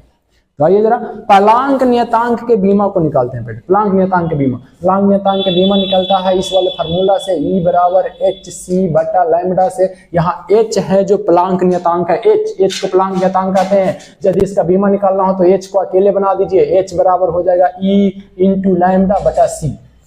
ये हो जाएंगे बीमा, सॉरी फार्मूला हो जाएंगे h का। तो अब h का यदि बीमा लिखते हैं आप, h का बीमा H को क्या कहते हैं याद रखेंगे हमेशा, प्लांक नियतांक। ये सभी आप पढ़े हुए हैं नियतांक। चूंकि अब आइए जरा H का बीमा लिखिए तो E मीन्स एनर्जी होता है, एनर्जी ऊर्जा का क्या बीमा होता है सर? ऊर्जा का बीमा कार्य के बीमा के बराबर होता है, mL2T के पावर -2। ये होता है ऊर्जा या कार्य का बीमा। गुना मारिए लैम्डा, गर्त, ऊपर वाले को श्रिंग कहते हैं, नीचे वाले को गर्त। दो लगातार श्रिंग ले लीजिए, दो लगातार गर्त ले लीजिए, इनके बीच के दूरी को तरंगदैर्घ्य कहा जाता है। ये सभी आप पढ़े हुए होंगे भाई। तो ये लैम्डा क्या है? लैम्डा तरंगदैर्घ्य का मतलब दूरी होता है। दूरी किसका? दूरी तरंग के श्रिंग के दूरी या फिर गर्त के बीच के दूरी होता है। तो दूरी के बीमा L होता है, L लिखेंगे। और बट्टा में C मतलब प्रकाश की चाल, और चाल का बीमा LT के पावर -1 होते हैं, LT के पावर -1। अब चलिए इन सबको मिलाइए, ये L से L खत्म तो बचे कितना? ML2। समझ रहे हैं? T के पावर -2 है और ये चढ़ेंगे ऊपर -1 वाले तो +1 हो जाएंगे, तो -2 + 1 = -1 होंगे। ये है बीमा प्लांक का, प्लांक नियतांक का, प्लांक नियतांक का बीमा ये होता है बीमा प्लांक नियतांक। अब आपसे पूछा है कि इन 4 ऑप्शन में से किससे ये मैच करेगा, ये बताइए। तो आइए जरा अब ऑप्शन को भी सेटिस्फाई कर देते हैं। ऑप्शन नंबर ए है, पढ़ेंगे बल गुने समय। क्या बल गुने समय के बराबर होगा? चेक करिए, बल गुने समय मिला करके देख लेंगे। बल का बीमा एम एल टी के पावर -2 होता है, पढ़े होंगे, एम एल टी के पावर -2, एम एल टी के पावर -2। अगुना समय, समय के बीमा कैपिटल टी होते हैं। मिलाइए इन दोनों को, क्या बनने वाले हैं? एम एल टी के पावर -1 बनने वाले हैं। मिलेंगे तो क्या कहते हैं? ऊपर वाला से मैच किया, इससे मैच किया, इससे मैच किया, नहीं किया। यहाँ एम एल 2 है, यहाँ एम एल है, खत्म खत्म। तो ये नहीं हो सकते हैं। ऑप्शन नंबर ए गलत है आपका। ऑप्शन नंबर बी को जब जरा चेक कर लीजिए, बल गुने दूरी दिया, बल गुने दूरी, क्या कहते हैं सर? क्या ये सही होगा? मिला करके देख लीजिए, बल बल बल बल का बीमा एम एल टी के पावर -2 गुना दूरी, दूरी का बीमा एल, अभी तो बताएं भैया एल होता है। मिलाइए इन दोनों को, एम एल 2 एल एल मिल करके 2 बन जाएंगे, टी के पावर -2 हो जाएंगे। क्या कहते हैं? ये मैच किया इनसे, प्लांक नियतांक से ये मैच किया, हाँ मैच कर गया का? एम के एम, एल के 2 टी के पर -1 है, तो टी के पर -2 आ गया। ये भी नहीं हुआ, खत्म, ये भी खत्म। ऑप्शन नंबर सी को चेक करेंगे, ऑप्शन नंबर बी गलत हो गया आपका। ऑप्शन नंबर सी चेक करिए, बल गुने दूरी गुने समय है, बल गुने दूरी और गुने के समय है। क्या कहते हैं भाई साहब? इसका बीमा आप निकाल सकते हैं का? बल, बल का बीमा फिर से लगाइए, एम एल टी के पावर -2 होता है, गुने दूरी, दूरी के बीमा एल होता है, समय के बीमा टी होता है। या खट्टा, कहानी खत्म। सेट करिए, एम एल कितने हुए? एल एल एल 2 हो गए, गुना नहीं मारेंगे, एक साथ मिला करके लिखना होता है। एम एल 2 टी के पावर -2 एंड टी में केवल 1 है ना, घात में 1, तो टी के पावर -1 बन जाएंगे। हा नजर आ गया, नजर आ गया। ये देखिए, इन दोनों को मिला करके देखिए, इया और इया, क्या कहते हैं? दोनों एक ही जात है का? एक ही जैसा है का? एम के एम, एल टू डी मिल गए भैया। चलिए, आपका ऑप्शन नंबर सी एकदम सही है, बल गुने दूरी गुने समय। बल गुने दूरी गुने समय करिएगा, आपका बीमा तैयार हो रहे हैं प्लांक नियतांक के। तो आपका ऑप्शन सी हो जाएगा, जो भी फॉर्मूला दिया था उसके आधार पर। चलिए, तो ये 23 का क्वेश्चन नंबर 23 का ऑप्शन हो जाएंगे सी। आगे बढ़ जाइए, कह रहा हाइड्रोजन परमाणु के, हाइड्रोजन परमाणु क्वेश्चन नंबर 24, हाइड्रोजन परमाणु के प्रथम कक्षा में इलेक्ट्रॉन का आवर्तकाल कैपिटल टी है। ध्यान से सुनेंगे, पहला कक्षा में इलेक्ट्रॉन का आवर्तकाल कैपिटल टी है, तो दूसरा कक्षा में आवर्तकाल कितने हो जाएंगे? क्या आपको पता है आवर्तकाल के फॉर्मूला क्या होता है? टी, इसे आवर्तकाल कहते हैं। टी बराबर 1.5 इंटू 10⁻⁻50 गुने NQ बटा Z², ये होते हैं। ये है फॉर्मूला। ये न्यूमेरिकल वैल्यू डील करने के लिए यहाँ पे मान दिया गया भाई साहब, न्यूमेरिकल वैल्यू डील करेंगे इससे है। हालांकि ऐसे आगे भी कॉम्प्लिकेटेड चीज है, ये कॉम्प्लिकेटेड चीज का एक न्यूमेरिकल वैल्यू बता दिया जाता है, ताकि आप जब भी क्वेश्चन किए, इस पे क्वेश्चन कर रहे हैं, तो क्वेश्चन करने में आपको हल करने में ज्यादा परेशानी ना हो। इससे बता दिया गया है, आप या इस्तेमाल करेंगे यहाँ पे फटाफट। ऐसे ढेर सारे यहाँ पे पाई रहते हैं, एप्सिलॉन नॉट, एसएलवी वगैरह वगैरह भरे रहते हैं, तो उसमें फिर कचरा हो जाता है। इसलिए छोटा गुमान दे दिया गया ताकि आप आराम से इस्तेमाल करें, हल करें और आंसर पा लें। तो हमें तो अभी के लिए कोई न्यूमेरिकल डील करना है नहीं, ये तो खाली पूछ रहा है कि भैया पहला कक्षा में आवर्तकाल टी था, तो दूसरा कक्षा में कितना होगा, जे पूछ रहा था। तो पहला कक्षा में n बराबर 1 रखा जाएगा, तो दूसरा कक्षा में n बराबर 2 रखा जाएगा। और 2 के यहाँ घन बोल रहा है, n का q है, n का q, n माने कक्षा होता भी, n माने कक्षा, z माने परमाणु संख्या, तो ये कक्षा का q है, कक्षा का 3 बार गुना करना पड़ेगा। दूसरा कक्षा में देखिए, तो दूसरा कक्षा n बराबर 2 रखेंगे, यहाँ पे n बराबर 2 रखेंगे, और n बराबर जैसे ही 2 सेट करेंगे तो 2 दूना 4 दूना 8, 3 बार गुना केला पर 8 हो जाएगा। यानी कि पहला t था, तो दूसरा कक्षा में t का 8 गुना हो जाएगा, 8 गुना। दूसरा कक्षा में 8t हो जाएंगे, पहला t था तो उसका 8 गुना 8t। ऑप्शन नंबर कोई है तो ऑप्शन नंबर डी टिक कर देंगे। 24 का ऑप्शन नंबर डी सही होगा। n बराबर दूसरा कक्षा में 8 गुना हो जाएगा। क्या कहते हैं, सब बढ़िया? चलिए भाई बढ़िया, तो आगे बढ़िए और क्वेश्चन नंबर एक और बढ़िया सा आ रहा है, क्वेश्चन नंबर 25, और इसे क्लियर करिए, टिक करिए। कौन सा होना चाहिए भाई? एक रेडियो सक्रिय पदार्थ है, उसका अर्धायुकाल आपको दिया है। अर्धायुकाल को जानते हैं ना, कैसे कहते हैं, सूचित करते हैं टी हाफ से। टी हाफ अर्धायुकाल होता है। पदार्थ का 32 ग्राम 10 घंटा में कितना क्षय हो जाएगा? 32 ग्राम 10 घंटा में कितना क्षय हो जाएगा? मैंने 32 ग्राम एक जगह पर रेडियो सक्रिय मतलब समझ रहे, जिसका नाभिक अपने आप टूटते रहता भी सब, तो कहीं पे रखा होगा, 32 ग्राम रख देवल गया। अब बोल रहा आपसे कि जब 10 घंटा बीतेगा तो 32 ग्राम कितना टूट जाएगा? देखिए 2-4 ग्राम बचेगा कि पूरा का पूरा टूट जाएगा, कितना होगा? इसका अर्धविकल्प दे दिया है। आधा टूटे में 2 घंटा लगता है, ये बोल रहा है। अर्धविकल्प मतलब आधा टूटने में, आधा टूटे में 2 घंटा लगता है, तो 10 घंटा में कितना टूट जाएगा? क्या 32 ग्राम पूरा खत्म हो जाएगा? चेक करिए जरा। हमारे पास एक फॉर्मूला है भाई साहब, आप शायद पढ़े होंगे। क्या formula? n/n0 is equal to 1/2 के पावर में t/t हाफ होता है। शायद ये फॉर्मूला आपका पढ़ा हुआ होना चाहिए, मेरे ख्याल से आप पढ़े होंगे। हाँ पढ़ा हुआ है। n/n0 बराबर 1/2 इंटू टी के 1/2 के पावर में t/t हाफ। जहां n क्या होता है? n का अर्थ होता है शेष बचा हुआ नाभिक, शेष बचा हुआ नाभिक, बचा हुआ नाभिक, बचा हुआ नाभिक, शेष बचा हुआ। n0 क्या होता है? तो ये होता है प्रारंभिक, शुरू में कितना रखल था जे? प्रारंभिक, प्रारंभिक नाभिक होता है। ये सभी चीज आपको समझने पड़ते हैं भाई साहब, तब क्वेश्चन डील होता है सही ढंग से। प्रारंभिक नाभिक होता है। और t क्या है?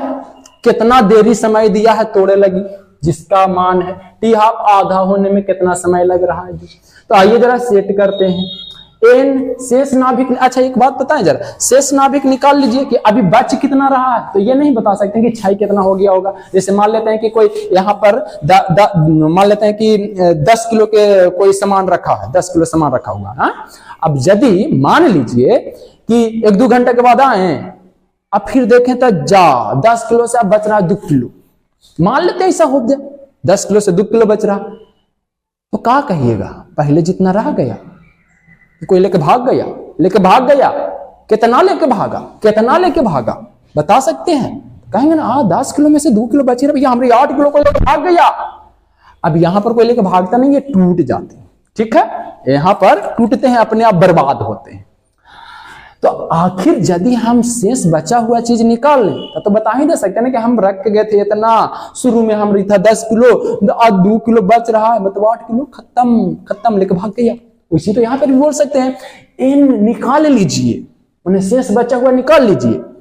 अब फिर जितना शुरू में रहेगा और हम इसे घटा करके बोल देंगे कि हाँ भैया इतना टूट गया पहले के से, अभी इतना टूट गया। तो आइए जरा चेक करते हैं। n/n0, n के वैल्यू नहीं है हमको मालूम, n रह देते हैं। n0 मैंने कितना शुरू में दिया था? 32 ग्राम करा, 32 ग्राम टूटेगा, तो शुरुआती वाला वजन था भैया आपका 32 ग्राम। तो यहाँ पर n बटा में यहाँ पर कर देंगे 32, अब बराबर 1/2 के पावर में t कितना देरी में पूछ रहा था भैया? 10 घंटा में, 10 घंटा में, तो ये हो जाएगा 10, अब बटा t हाफ इसका था 2। आप क्या कहते हैं? इसे हम ऐसे लिख देते हैं, n गुना 1/32 को हम 1/2 के पावर में 5 लिख सकते हैं का? देखिए तो भैया 2 के पावर 5 करिए 32 आएगा, 2 दूना 4 दूना 8 दूनी 16 और 16 दूना 32, 5 बार में 32 आता है। तो n को हम अलगे निकाल लिए, बच गया 1/32, और 1/32 को हम लिख देते हैं 1/2 के पावर में 5। क्या कहते हैं? सही है, एकदम सही है। आगे बढ़ जाइए, इधर कितना बचेंगे? ये 5 मतलब कटेगा भैया, खत्म। तो 1/2 के पावर में हो गया 5, 1/2 के पावर 5 इधर, 1/2 के पावर 5 इधर, दोनों खत्म। तो n आपके पास बचे कितना? 1 कर रहा, टोटल पूरा खत्म हो गया, बच गया कुछ नहीं, तो एक बचा है यहाँ पे। अब जरा सोच के देखिए, ये क्या निकाले आप? n मतलब शेष बचा हुआ नाभिक, शेष बचा हुआ नाभिक, बच कितना रहा है? 1 ग्राम। आपसे पूछा क्या था भैया? कितना क्षय हो गया, कितना क्षय हो गया, टूट कितना गया, तो 1 ग्राम तो बच रहा है ना, 1 ग्राम तो बच रहा, कितना में से? 32 ग्राम में से 1 ग्राम बच रहा है, तो क्षय कितना हो गया? क्षय कितना मैंने नष्ट कितना हो गया? तब 32 ग्राम में से 1 ग्राम घटा दीजिए, 31 ग्राम अभी शेष बच रहा होगा। ऑप्शन नंबर सी आपका सही हो गया। सॉरी 31 ग्राम क्षय हो गया है, बच नहीं रहा, बच रहा है 1 ग्राम, और क्षय हो गया भैया 31 ग्राम। आपका ऑप्शन नंबर सी सही हो जाएंगे। 25 का ऑप्शन नंबर सी, खटाक से टिक लगा दीजिए। आगे बढ़ जाइए, आगे बढ़िए, क्वेश्चन नंबर 26 को करिए। कह रहा है कि परमाणु का आकार होता है, मैंने परमाणु की त्रिज्या के बारे में पूछ रहा है, साइज कितना बड़ा होता है परमाणु का। शायद रदरफोर्ड के नियम वगैरह तो पढ़े होंगे ना, रदरफोर्ड जी ही तो बताए हैं। कहाँ बताए हैं? ये भी याद रखने वाली चीजें हैं जो आपको याद रखना चाहिए। परमाणु का साइज कितना बड़ा होता है? परमाणु का साइज कितना बड़ा होता है? तो परमाणु का साइज होता है 1 एंगस्ट्रॉम के बराबर 10 के पावर -10 मीटर के बराबर होता है। और परमाणु के अंदर एक और छोटा सा भाग होता है ना धनावेशित वाला, जिसे नाभिक कहा जाता है। तो नाभिक का साइज कितना बड़ा होता है ये भी तो शायद आपको पता होगा ना। परमाणु का साइज होता है 1 एंगस्ट्रॉम 10 के पावर -10 मीटर का, और नाभिक का साइज होता है 1 फर्मी, जिसे 10 के पावर -15 मीटर कहा जाता है। तो ये 2 पॉइंट आपको याद रखने चाहिए। देखिए डायरेक्ट के क्वेश्चन आ गया यहाँ पे ना, परमाणु का आकार कितना बड़ा होता है? तो परमाणु पूछा तो कहेंगे 10 के पावर -10 मीटर का होगा। नाभिक पूछा होता तो कहते कि 10 के पावर -15 मीटर का होगा। क्या कहते हैं, समझ रहे हैं बतिया के? तो भैया परमाणु का आकार पूछा है तो परमाणु का आकार कौन हो जाएगा? आइए आपसे पूछ रहा है परमाणु का आकार कितना बड़ा? तो 10 के पावर -10 मीटर है का ऑप्शन में, चेक करिए। ऑप्शन नंबर ए 10 के पावर -6 है, ऑप्शन नंबर बी 10 के पावर -4 है, ऑप्शन सी ये 10 के पावर -10 है। ऑप्शन नंबर सी आपका सही हो जाएगा। परमाणु के आकार 10 के पावर -10 मीटर का होता है। एकदम कहानी खत्म। आगे बढ़िए, क्वेश्चन नंबर 27 आपको कह रहे हैं प्रकिरणित अल्फा कणों का गमन पथ कैसा होता है? प्रकिरणित अल्फा कण, प्रकिरणित अल्फा कण के अर्थ समझ रहे हैं आप? प्रकिरणित ये कहां से क्वेश्चन उठा हुआ है? रदरफोर्ड के एक्सपेरिमेंट से जो सोना के फॉइल पे किए थे। रदरफोर्ड के एक्सपेरिमेंट याद है? सोना के फॉइल लटकाए थे, इधर से अल्फा किरण डाले थे, शायद आपको याद आता होगा थोड़ी थोड़ी। अल्फा किरण डाले थे तो 3 घटना हुआ था। कौन सी घटना हुए थे? कुछ कुछ किरणें आए पार, सीधे सीधे निकल गए थे ना कुछ कुछ किरणें। कुछ कुछ ऐसा भी हुआ था ये आए आए आए यक चक से कुछ ऐसे सीधे जा रहा डाइवर्ट हो गए, मुड़ गए, नीचे चले गए। और कुछ ऐसे भी थे कि आए आए आए या कटाक से पीछे की ओर टकराए, पीछे लौट गए। ये एक्सपेरिमेंट था, एक्सपेरिमेंट से कुछ रिजल्ट निकाले थे। हालांकि रिजल्ट के बारे में यहाँ कुछ पूछा नहीं है आपसे, तो केवल यही पूछा है ना कि गमन पथ कैसा था। तो गमन पथ कैसा था बताइए? ये कौन सा किरण का, कौन सा किरण? प्रकिरणित, प्रकिरणित जो आया मुड़ गई, तो आए इधर से आए आए आए या मुड़ के लौट गया, वो हो गया प्रकिरणित किरण। अब पूछ रहा था कि प्रकिरणित किरण का गमन पथ का है कैसा भैया? तो जरा चेक कर लीजिए नहीं कैसा गया है। या ऐसे आया या ऐसे हो गया। कौन सा आकार में आया है? क्या कहते हैं? वृत्ताकार है। अब आकार भी जरा समझ लीजिए। यदि ऐसा गोल गाल रहता तो कहते कि वृत्ताकार है, और यदि ऐसा रहता या ऐसा रहता अंडाकार तो ये कहते कि ये दीर्घ वृत्ताकार है। और यदि ऐसा रहता ऐसा या तो ये इस वाले शेप को परवलय कहा जाता, तो ये परवलयकार हो जाता। और यहां तो आपके पास ऐसे हैं भाई साहब, ऐसे मैंने कि परवलय को भी और मोड़ा हुआ, परवलय भी और ज्यादा परवलय हो गया, एकदम बहुते ज्यादा मुड़ गया है, एकदम बहुते ज्यादा मुड़ गया है। तो यहाँ पर ऑप्शन कौन हो जाएगा? क्या वृत्ताकार है? वृत्ताकार तो गोल रहता है, इसे घूल जाता तब कहते क्या अंडाकार बना है? तो ना ये दोनों तो हो ही नहीं सकता ना। आपसे पूछ रहा है कि वृत्ताकार होगा? नहीं होगा। दीर्घ वृत्ताकार? नहीं, ये भी नहीं, ऐसा शेप में थोड़ी आया है। क्या ये परवलयकार है? क्या ये परवलयकार है? क्या ये ऐसे मुड़ा है? ऐसे मुड़ा है? कहाँ ऐसे कहाँ मुड़ा? ये तो ऐसे एकदम यहाँ से आया बहुते ज्यादा मुड़ करके भाग गया। ये परवलय भी नहीं बना रहा, तो क्या बना रहा? अति परवलयकार। बहुते ज्यादा मुड़ गए हैं, बहुते ज्यादा मुड़ल है। तो जो ज्यादा मुड़ जाए वो कहते हैं अति परवलयकार। तो ये हो जाएंगे 27 का ऑप्शन नंबर डी। एकदम खटाक से लगाइए और आगे बढ़ जाइए भैया, एकदम बढ़िया से ऑप्शन लगा के आगे बढ़ेंगे ताकि आपका नंबर एकदम बम्फर आ सके। एकदम बम्फर नंबर उठाइए, 400 प्लस नंबर उठाना है सभी को। यदि भैया आप सेट को प्रैक्टिस कर लेते हैं तो कोई भी क्वेश्चन छूटने की संभावना नहीं है, हमारी गारंटी है। एकदम में बना करके दिखाते हैं आपको। चलिए भाई आइए जरा चेक करिए क्वेश्चन नंबर 28। क्वेश्चन नंबर 28 को पढ़िए। कह रहा सिलिकॉन का ऊर्जा अंतराल, सिलिकॉन का ऊर्जा अंतराल, इट मीन्स ऊर्जा ही दिया है यहाँ पे। ऊर्जा अंतराल आपको दिए हैं 1.14। ऊर्जा अंतराल it means E, energy 1.14 electron volt, ये ऊर्जा दिया गया। तो कह रहा है कि प्रकाश जो भी है उसका अवशोषण कब होगा, उसके लिए अधिकतम तरंग दैर्ध्य कितना होना चाहिए? तरंग दैर्ध्य पूछा, लैम्डा बराबर भाट, ये पूछा। तरंगदैर्घ्य कितना होना चाहिए ताकि जो भी प्रकाश है उसका अवशोषण हो सके, यदि ऊर्जा अंतराल इतना है तो। देखिए तो ये कौन से फार्मूला से निकलेंगे? इनके लिए एक फार्मूला बना है भैया, ई बराबर hc बटा लैम्डा, hc बटा लैम्डा। अब ई माने ऊर्जा, लैम्डा तरंगदैर्घ्य, एच प्लांक नियतांक और सी मतलब प्रकाश की चाल, जो ये दोनों कांस्टेंट भी हो जाते हैं। यहां से आपको लैम्डा पूछ रहा है तो लैम्डा को आगे करिए, ई को नीचे भेजिए, hc बटा ई करिए, और एच नियतांक राशि है, सी भी नियतांक राशि है, तो इन दोनों का मल्टीपल भी नियतांक आएगा। तो न्यूमेरिकल बनाने के लिए हम हमेशा याद रखे रहते हैं, और आपको भी याद रखे रहना चाहिए भैया न्यूमेरिकल को डील करने के लिए। क्या याद रखिए कि एससी का मान होता है 12400, 12400 एकदम याद कर जाइए। एचसी का अपना मान होता है भैया ये दोनों के गुना। अब देखिए भैया चूंकि ये नियतांक राशि है, बड़ी बड़ी राशि है, इसमें बड़ी बड़ी संख्या में होता है, दशमलव में होता है, घात, निगेटिव, पॉजिटिव, ये सभी होते रहते हैं। तो इन सबके गुना उना करना हमारे लिए थोड़ा सा इम्पॉसिबल लगता है, लेकिन आप ऐसे इम्पॉसिबल नहीं है। गुना भाई सब कुछ हम लोग किए हैं करके ऐसे भी निकाले हैं, लेकिन सुविधा के लिए डायरेक्ट बनाने के लिए कि एचसी का मान एकदम याद कर जाइए कि ये 12400 होगा, और बट्टा में एनर्जी जो भी दे आपको इलेक्ट्रॉन वोल्ट में मिला है 1.14, ये एनर्जी सेट करिए, और इसका जो भी मान आने वाला है एंगस्ट्रॉम में वैल्यू एकदम तैयार होकर निकल के आएगा। एकदम आंख बंद करके 1.14 से भाग दीजिए 12400 में। ये 12400 कहां से लाए? एचसी का मान, एचसी का मान, एच नियतांक राशि, सी भी नियतांक राशि, दोनों का मल्टीपल 12400 होते हैं, और इन्हें एनर्जी से डिवाइड कर दीजिए, तरंगदैर्घ्य आपका प्राप्त हो जाएगा। हमें लगता है जब आप इसे डिवाइड करिएगा तो कितना 10, 8, 7, 7 ये वाला आना चाहिए, 10, 8, 7, 7 ये एंगस्ट्रॉम में। अब भाग लगा करके देख सकते हैं भैया, भाग लगा के देखिए वही आंसर आएगा। तो आपका ऑप्शन नंबर हो जाएंगे, option number A, option number A 28 का ऑप्शन नंबर ए। 29 को करिए जरा, कह रहा समरूप 64 को पारा के बूंद है जिनमें प्रत्येक की धारिता आपको दिए हैं 5 माइक्रोफेराड, इन्हें मिलाकर एक बड़ा बूंद बनाया गया है। तो पूछ रहा है कि अब धारिता क्या होगा। ध्यान दीजिए, बड़का बूंदा पर धारिता पूछ रहा है, ऐसा नहीं, छोटा छोटा छोटा छोटा छोटा छोटा टोटल बूंदा है के गो तो 64 गो।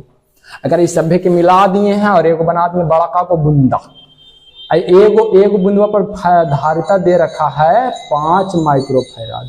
अब कह रहे कि जब सभ्य मिल जाएगा तो बड़का बूंदा पर धारिता कितना आवेगा भैया? बड़का बूंदा पर धारिता कितना आवेगा? बड़का पर पूछ रहा है। 64 गो बूंदा है, एगो पर 5 माइक्रोफेराड है, तो 64 मिल जाएगा तो कितना बनेगा? गुना कर दीजिए ना, 0 बाकी 2, अच्छा 3 2 32। अब देखिए तो जरा ऑप्शन में है का एकागो? हाँ, ऑप्शन में तो इतना बड़ा है ही नहीं भैया, ला हो बोलो गड़बड़। अब ये गड़बड़ हो गया, अब ये ऐसे नहीं निकाल सकते, आप तो लॉजिक लगा ही दिए ना कि हाँ भैया एगो पर 5 माइक्रोफेराड था, 64 गो था, मिला देंगे तो सब 5 गुना 64 मार देंगे आंसर। गड़बड़, ऐसा नहीं होता है, ऐसे नहीं निकलता ये सभी। इनको निकालने के लिए एक छोटा को फार्मूला हम आपको देते हैं, उसे एकदम दिमाग में याद रखिएगा। फार्मूला होता है, अब ये है जो बड़का बूंदा पर वाला जो भी धारिता होगा, सी डैश बराबर सी इंटू एन के पावर 1/3, बस आप इसे याद कर जाइए। अब इसमें है कौन कौन चीज? सी डैश बड़का धारिता, सी डैश सी क्या है? छोटे छोटे बूंदा के धारिता, एन बूंदा के संख्या है, बाकी कहानी क्लियर। आइए जरा चेक करते हैं। सी डैश बराबर बड़का पर धारिता बराबर सी, छोटका पर धारिता कितना था भैया? चेक करिए, 5 बोल रहा, 5 माइक्रोफेराड, तो 5 गुना एन माने के गो बूंदा था भैया आपके पास? टोटल 64 गो, तो 64 के पावर में रख देंगे 1/3। कितना हो गया? 5 गुना 64 के 64 को ऐसा तोड़िए तो जो ये 3 के फॉर्म में आ जाए। क्या 4 के क्यू 64 होता है का? 4 के क्यू 64 होता है का? 4 × 16 16 × 64 एकदम 4 के क्यू होगा। तो भैया ये देखिए 3 वाला कहानी खत्म कर देगा। तो बचेगा कितना आपके पास? 5 गुने के 4, 4 के घात में केवल 1 बचेगा, 5 चौके 20 माइक्रोफेराड। ये है आपके ऑप्शन सही, 20 माइक्रोफेराड, ऑप्शन नंबर सी, एकदम 29 के ऑप्शन नंबर सी हो जाएगा। क्लियर करिए ये सभी चीजें, आगे बढ़ जाइए। क्वेश्चन नंबर 30 कह रहा है संयोजक बैंड तथा चालन बैंड के बीच के अंतराल को क्या कहा जाता है? पढ़े हैं कभी? बैंड सिद्धांत पढ़े हैं? बैंड सिद्धांत में बताया गया है कि देखिए भैया हर एक जो भी चालक हैं, कुचालक हैं या अर्धचालक हैं, उन सभी के बीच में, उन सभी में दो प्रकार के बैंड पाए जाते हैं।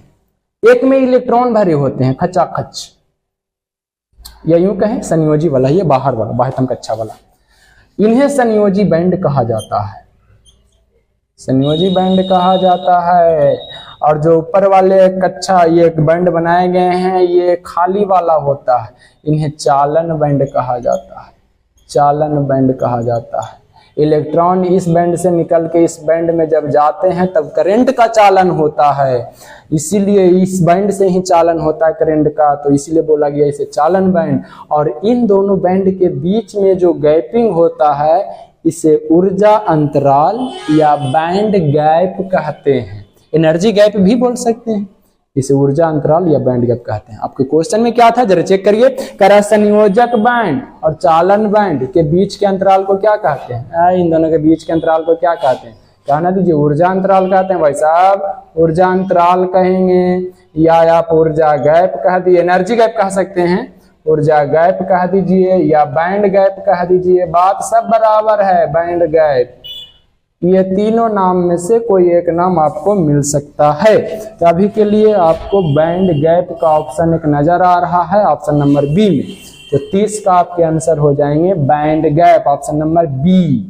चलिए क्वेश्चन नंबर 31 से लेकर के क्वेश्चन नंबर 40 तक आपके लिए है। चलिए इसे डील करिए, पॉज करिए, रोकिए और आंसर बताइए क्या क्या होंगे इन सभी का। आइए जरा मेरे साथ मिलाते हैं। अब क्वेश्चन नंबर 31 शुरू करेंगे। क्वेश्चन नंबर 31 क्या रहा है, अर्धचालक में विद्युत चालकता का क्या कारण होता है। अर्धचालक, अर्धचालक का नाम सुने आप लोग, शायद सब पढ़े भी हैं, एक आपका 12th का तो स्पेशल चैप्टर ही है भाई सब यहाँ पे। तो अर्धचालक आपके पास दो टाइप के होते हैं, शायद पढ़े होंगे, एक पी टाइप एक एन टाइप, पी टाइप अर्धचालक एन टाइप अर्धचालक। अब पी टाइप में होल होता है, होल के मतलब छिद्र होता है, ये पॉजिटिव वाला रहते हैं ये सभी, और एन में इलेक्ट्रॉन होते हैं जो निगेटिव वाले होते हैं। तो इन्हीं प्लस और माइनस के कारण विद्युत का चालन होता है कोई भी अर्धचालक में।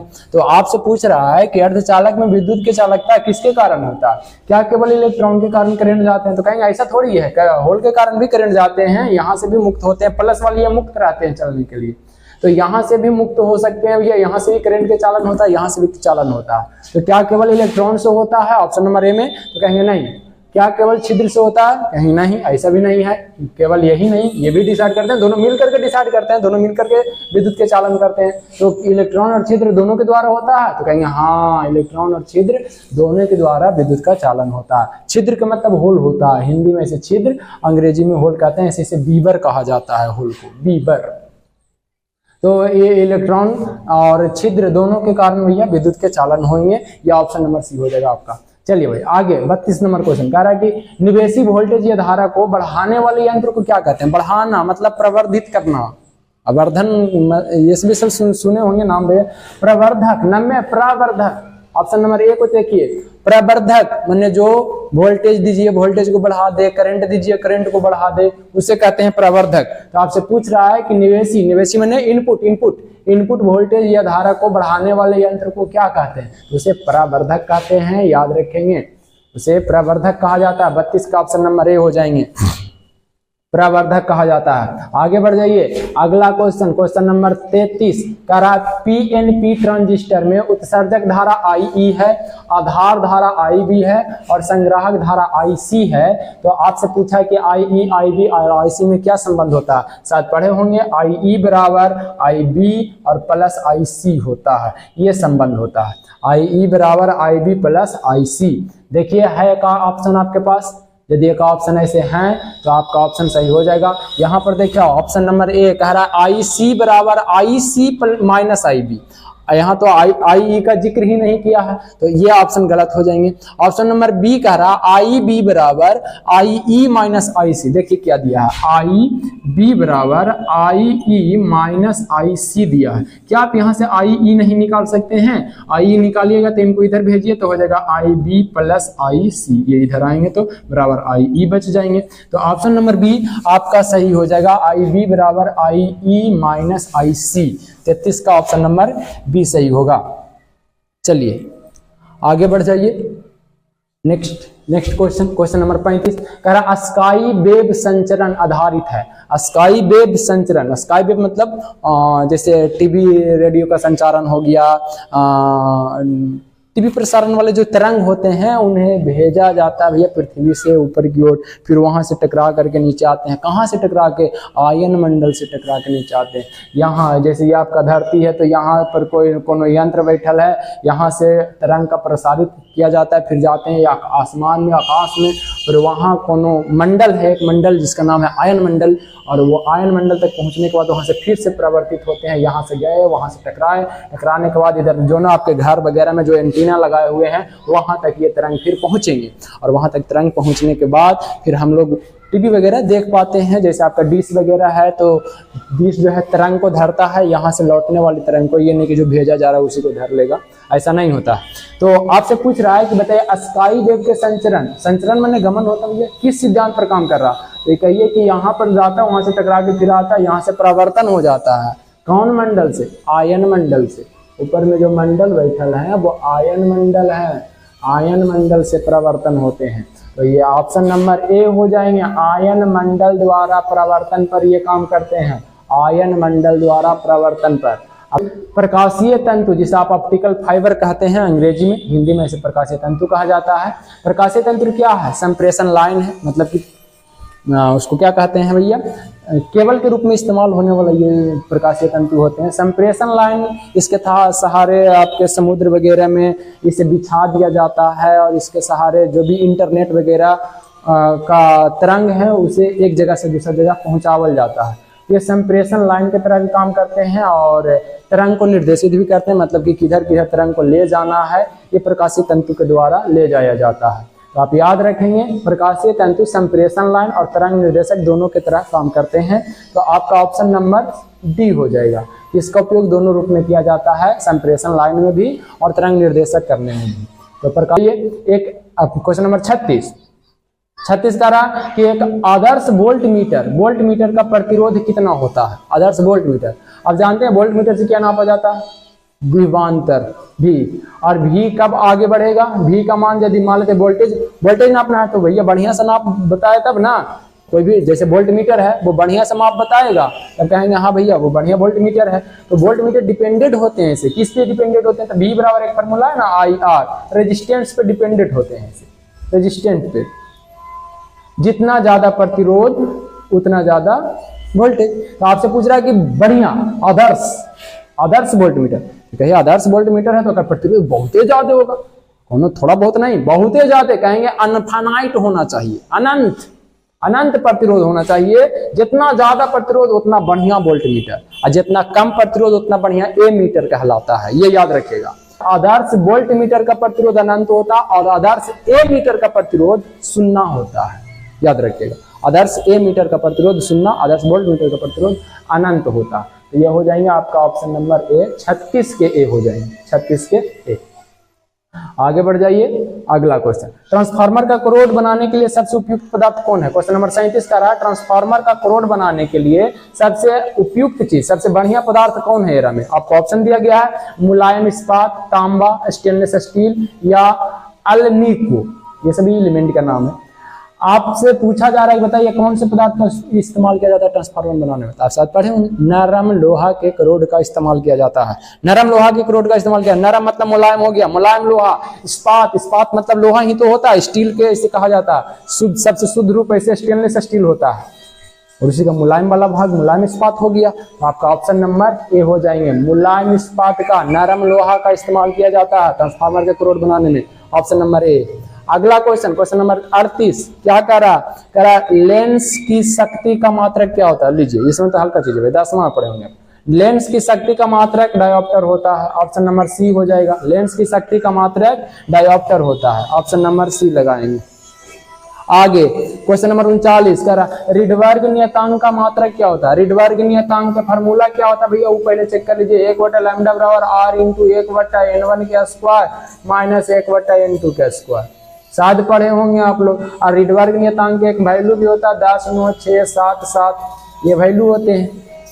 अब ये डिपेंडेंट किस पे हैं, तो तरंगदैर्घ्य पे हैं। तरंगदैर्घ्य के मात्रक क्या होता है, चूंकि तरंगदैर्घ्य दो श्रृंग और गर्त के बीच की दूरी होता, तो ये दूरी है तो इसका मात्रक हो जाएगा मीटर, 1/मीटर है मात्रक, तो मीटर को ऊपर चढ़ाइएगा तो मीटर इनवर्स हो जाएगा, ये रीडवर्ग नियतांक का मात्रक बनेगा प्रति मीटर। रीडवर्ग नियतांक का मात्रक क्या हो जाएंगे, प्रति मीटर, रीडवर्ग नियतांक का मात्रक प्रति मीटर। ऑप्शन नंबर ए हो जाएगा, ऑप्शन नंबर ए प्रति मीटर हो जाएगा। रीडवर्ग नियतांक का मात्रक प्रति मीटर होते हैं, मीटर इनवर्स होते हैं। आगे बढ़ जाइए, अगला question, next question, question number 40 कह रहा पीएन संधि डायोड का उपयोग किस रूप में किया जाता है। पीएन संधि डायोड का उपयोग जानते हैं, डायोड का इस्तेमाल कहाँ किया जाता है, एसी को डीसी में कन्वर्ट करने के लिए डायोड का उपयोग किया जाता है। वोल्टेज घटावे बढ़ावे लगे ट्रांसफार्मर का इस्तेमाल होता है, और एसी को डीसी में कन्वर्ट करने के लिए डायोड छोटा गोता भैया काला टाइप का आपको देखने लगे मिलेगा, एक साइड पे उजला का, पॉजिटिव साइड पे उजला का साइन बना होता है, शायद आप देखे होंगे डायोड। तो पूछ रहा है कि पीएन संधि का डायोड का उपयोग कहाँ किया जाता है। पीएन संधि डायोड का उपयोग एसी से डीसी कन्वर्ट करने के लिए, डीसी को हिंदी में दिष्ट धारा कहते हैं, यानी दिष्टकारी के रूप में किया जाता है, दिष्ट धारा बनाने के लिए। तो एसी को डीसी में बदलने वाला को दिष्टकारी ऐसे कह सकते हैं भैया। तो डायोड का उपयोग दिष्टकारी के रूप में किया जाता है, ऑप्शन नंबर डी हो जाएगा 40 का। नेक्स्ट क्वेश्चन को आप क्लियर करिए, आपके सामने मिले हैं क्वेश्चन नंबर 41 से क्वेश्चन नंबर 48 तक, डील करिए इन्हें, चेक करिए क्या होंगे इनके आंसर। क्वेश्चन नंबर 41 से क्वेश्चन नंबर 48 डील करेंगे, पॉज करेंगे वीडियो और खुद से पहले टिक मार्क करिए, उसके बाद हम आगे बढ़ रहे हैं। हो गया, आइए आगे बढ़ते हैं। क्वेश्चन नंबर 41 कह रहा पी प्रकार और एन प्रकार के अर्धचालक कैसे होते हैं। देखिए भैया, पी प्रकार के प्लस, एन प्रकार के माइनस वाला होता है, पॉजिटिव और निगेटिव। और जब पी प्रकार और एन प्रकार एक साथ मिलेंगे तो बन जाएंगे उदासीन। तो आपसे पूछ रहा है कि पी प्रकार और एन प्रकार के अर्धचालक कैसे होते हैं। सादा पढ़े होंगे ना, पी टाइप के अर्धचालक को पी टाइप के अर्धचालक धनावेशित होते हैं, एन टाइप के ऋणावेशित होते हैं, दोनों मिलेंगे। कह रहा है दोनों मिल रहा है, मैंने पी प्रकार और एन प्रकार दोनों कैसे होते हैं, तो कहेंगे दोनों है तो भैया उदासीन बन जाएंगे। ऑप्शन नंबर ए, 41 का ऑप्शन नंबर ए हो जाएगा। आगे बढ़िए, नाभिक के प्रति न्यूक्लियन बंधन ऊर्जा कितना होता है। क्वेश्चन नंबर 42 कह रहा है नाभिक के प्रति न्यूक्लियन बंधन ऊर्जा कितना होता है। तो नाभिक के न्यूक्लियनों के बीच बंधन ऊर्जा 8 मेगा इलेक्ट्रॉन वोल्ट होता है। न्यूक्लियन नाभिक में रहने वाले कण को कहा जाता है, प्रोटॉन हो गए, न्यूट्रॉन हो गए, ये सभी न्यूक्लियन कहलाते हैं। तो ये अब ऑप्शन नंबर बी हो जाएंगे, 42 का option number B, 8 mega electron volt. आगे जब आगे बढ़िए, क्वेश्चन नंबर 44, क्वेश्चन नंबर 44 कह रहा है 1 1 1 किसको बता रहा है, द्विआधारी संख्या है, 1 1 1 1 1 1, इससे क्या निकल के आएगा, कौन सा संख्या निकल के आएगा, चेक करिए पहले कैसे निकालते हैं पूरा संख्या। द्विआधारी से दशमिक निकालने का तरीका होता है, सबसे पहले लास्ट वाले संख्या के सामने 1 लिख दीजिए, फिर इसका 2 का मल्टीपल बनाने चाहिए, जितने संख्या है उतने स्थान तक। जैसे 1 का 2 से मल्टीपल करेंगे तो इसके लिए 2 हो जाएगा, फिर इसका 2 का मल्टीपल करेंगे तो 2 दूना 4 हो जाएगा। जितने स्थान तक आपको दिए हैं उतने स्थान तक 2 का मल्टीपल बढ़ाने चल जाएगी, और जहां जहां 1 है उसके सामने वाले संख्याओं को जोड़ देते हैं। तो इसके लिए भी 1 है, इसके लिए भी 1 है, इसके लिए सभी को ऐड कर दीजिए तो कितने हो जाएंगे, 4 2 6 6 1 7, ये 7 को निरूपित कर रहा है आपका ऑप्शन में का, एक ऑप्शन में है ऑप्शन नंबर सी, 44 का ऑप्शन नंबर सी हो जाएंगे 7, ऑप्शन नंबर सी 7 को बता रहा है। दी गई सत्याता, 45 को पढ़िए जरा, कह रहा दी गई सत्याता सारणी किस गेट का है। दी गई सत्याता सारणी देखिए ध्यानपूर्वक मिला लीजिएगा, आप बुलिये व्यंजक जब तक याद नहीं होगा ना तब तक आप ये सत्याता सारणी नहीं बना सकते हैं। और गेट का बुलिये व्यंजक क्या होता है, तो a + b होता है। एंड गेट का बुलिये व्यंजक और एंड गेट का बुलिये व्यंजक क्या होता है, तो a × b होता है। नॉट गेट का बुलिये व्यंजक क्या होता है, तो ये a × b का सॉरी एक ही रहते हैं, उसका रेकरिंग होता है। फिर एक आते हैं जी नॉर गेट, नॉर गेट का होता है a + b का रेकरिंग, और एक होता है नैंड गेट, नैंड गेट इनका होता है a × b का रेकरिंग। रेकरिंग में उल्टा चीज होता है, जितना करके आएगा उसका उल्टा। अब आइए जरा पहला पर क्या सेटिस्फाई कर रहा, दोनों को जोड़ करके आना चाहिए, देखते हैं जरा जोड़ करके रिजल्ट आ रहा है का, a के मान 0 b के मान 0 बराबर, इधर जो आना चाहिए वो जोड़ के आना चाहिए। तो a के मान 0, b के मान 0, यदि जोड़ के वैल्यू देख रहे हैं तो जरा मिला करके देख देते हैं, 0 हो जाएगा। 0 + 1 बराबर 1 होना चाहिए, ठीक है। 1 + 0 बराबर 1 होना चाहिए, और 1 + 1 बराबर 1 होता है। ये द्विआधारी में याद रखिएगा भैया, द्विआधारी में 1 + 1 = द्विआधारी, या यूं कहें बुलियन व्यंजक है ये। बुलियन बीजगणित के अनुसार 1 + 1 का मान 1 होता है, ना कि आप 1 + 1 बराबर 2 कहना शुरू कर दीजिए। 1 + 1 बराबर 1 होता है। तो यहाँ पर छोटी सी बात याद रखिए, ये इससे मैच कर रहा है। 0 + 0 बराबर 0, 0 + 1 बराबर 1, 1 + 0 बराबर 1 होना चाहिए, 1 + 1 बराबर 1। तो ये इससे मैच कर रहा है। तो आपका ये पूछ रहा है किस गेट का है ये, तो सीधे कह दीजिए ये और गेट का है। इसमें डॉट होना चाहिए, एंड गेट से मैच नहीं करेगा। आप मिला के देख लीजिए, दोनों को गुना किए, 0 × 0 0, ठीक है। 0 × 1 करिए बराबर तो 0 आना चाहिए, क्या है, नहीं है, तो गड़बड़ होगी, यानी खत्म। तो ये और गेट से मैच कर रहा है, ऑप्शन नंबर ए हो जाएगा आपका और गेट। आगे बढ़ जाइए। क्षैतिज के पार स्थित, माने धरती के पार कोई अभिग्राही एंटीना लगा हुआ है, उसके संचार के लिए आपसे पूछ रहा है कौन सा आवृत्ति वाला तरंग भेजें कि वहां तक पहुंच जाए। क्षैतिज माने पृथ्वी से बाहर कौन तरंग लगा हुआ है, ये एंटीना लगल है, और वहां तक पहुंचाने के लिए आवृत्ति कितना चाहिए, तो वहां तक पहुंचाने के लिए लगभग 10 मेगाहर्ट्ज का आवृत्ति वाला जब तरंग रहेगा तब क्षैतिज के बाहर उस तरंग को भेजा जा सकता है। तो आप ऑप्शन याद रखेंगे, क्षैतिज के पार स्थित अभिग्राही के लिए 10 मेगाहर्ट्ज के ये चाहिए, आवृत्ति वाला तरंग चाहिए। तो ऑप्शन नंबर बी हो जाएंगे 46 के। आगे बढ़िए, क्वेश्चन नंबर 47 कह रहा है एप्सिलॉन नॉट के बीमा क्या होता है। एप्सिलॉन नॉट के बीमा क्या होता है बताइए जरा। एप्सिलॉन नॉट के बीमा आप शायद पढ़े हैं, कूलाम के नियम। कूलाम के नियम कहता है F बराबर K, या यूं कहें 1/4 pi epsilon not into Q1 Q2 बटे R² होता है, शायद पढ़े होंगे। ये Q1 है। क्या यहां से एप्सिलॉन नॉट आप निकाल सकते हैं, इसी को एप्सिलॉन नॉट कहते हैं। एप्सिलॉन नॉट, क्या एप्सिलॉन नॉट निकाल सकता है? अकेला बनाइए एप्सिलॉन नॉट को। एप्सिलॉन नॉट को जब आप निकालिएगा, लाइए जरा पहले एक बार क्रॉस मल्टीपल कर देते हैं, या इन सबको इधर भेज दीजिए, तो हो जाएगा FR² बटा Q1 Q2 बराबर यहाँ 1/एप्सिलॉन। ये नियतांक राशि है, मात्रक बीमा में नियतांक का कोनो महत्व रहता नहीं है, तो उसे हटा ही करके ही लिखिए, कोई दिक्कत नहीं है।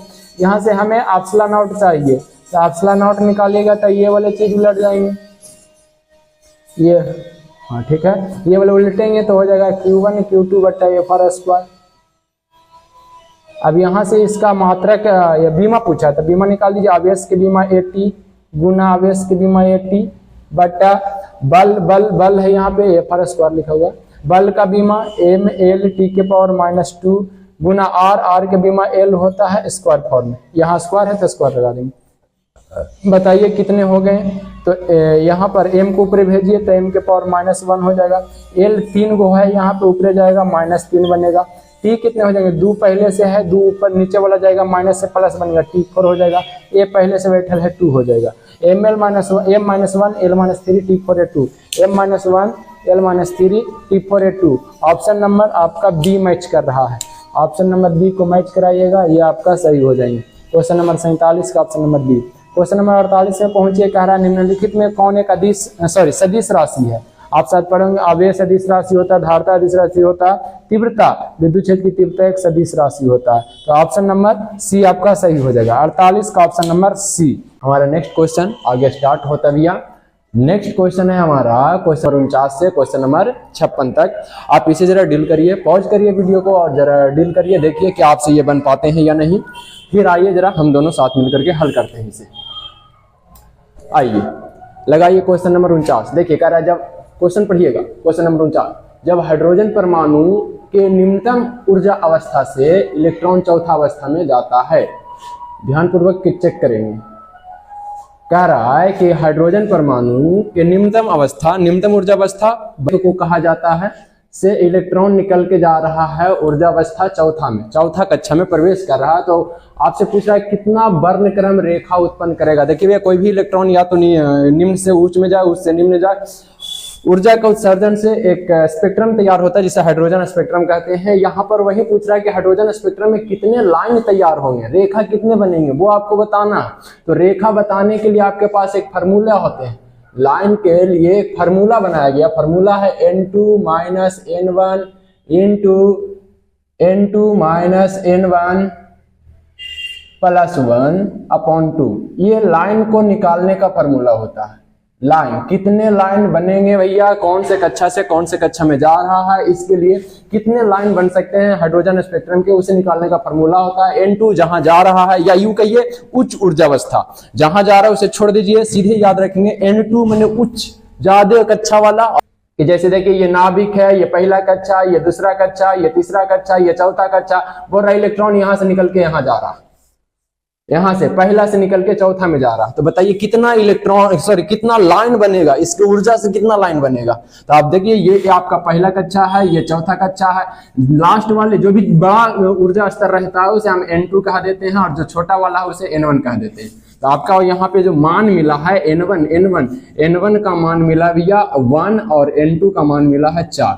अब जरा इन्हीं दोनों को N1 N2 को सेट करिए, और सेट करके आप बताइए, जरा रुक जाइए थोड़ा, हाँ चलिए ठीक है, इन दोनों को सेट करिए जरा N1 N2 को इसमें, और चेक करिए, डील करिए, आंसर आ जाएगा कितने बनेंगे। आइए जरा सेट कर देते हैं। N2 4 है, माइनस N1 1 है, इंटू N2 फिर से रखेंगे 4 माइनस 1 इधर है प्लस 1, अब बटा में आपके हो गए 2। तो आइए जरा अब बताइए, 4 में से 1 गया 3 गुने माइनस 1 प्लस 1 खत्म, बचा 4 बटा 2, ये 2 मरतबा कट जाएगा, बचा कितने 3 गुना 2 बराबर 6। 6 रेखाएं बन सकते हैं भैया, जब भी पहला से चौथा में जाएगा टोटल रेखा की संख्या 6 हो जाएंगे। आपका ऑप्शन नंबर ए सही होगा। ये पढ़ते हैं, करा m द्रव्यमान का इलेक्ट्रॉन है, m द्रव्यमान का एक आवेश है जिस पर इलेक्ट्रॉन आवेश के मान दे रखा है E।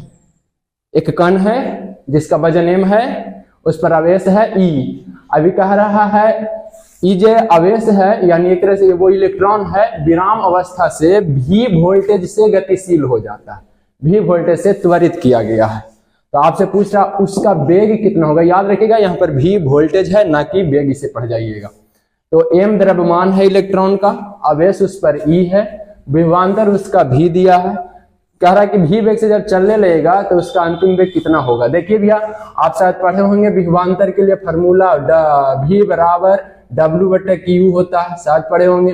कार्य बटे एकांक आवेश को एक जगह से दूसरी जगह ले जाने में जो कार्य करना पड़ता, अब यहाँ पर तो विभवांतर v था, तो v बराबर यहाँ W के W रहने दीजिए, यहाँ Q के जगह आवेश बोल रहा था कि इस पर E है, आवेश E है, तो यहाँ E रखेंगे। यहाँ से कार्य कितना होगा, तो कार्य बराबर v into E।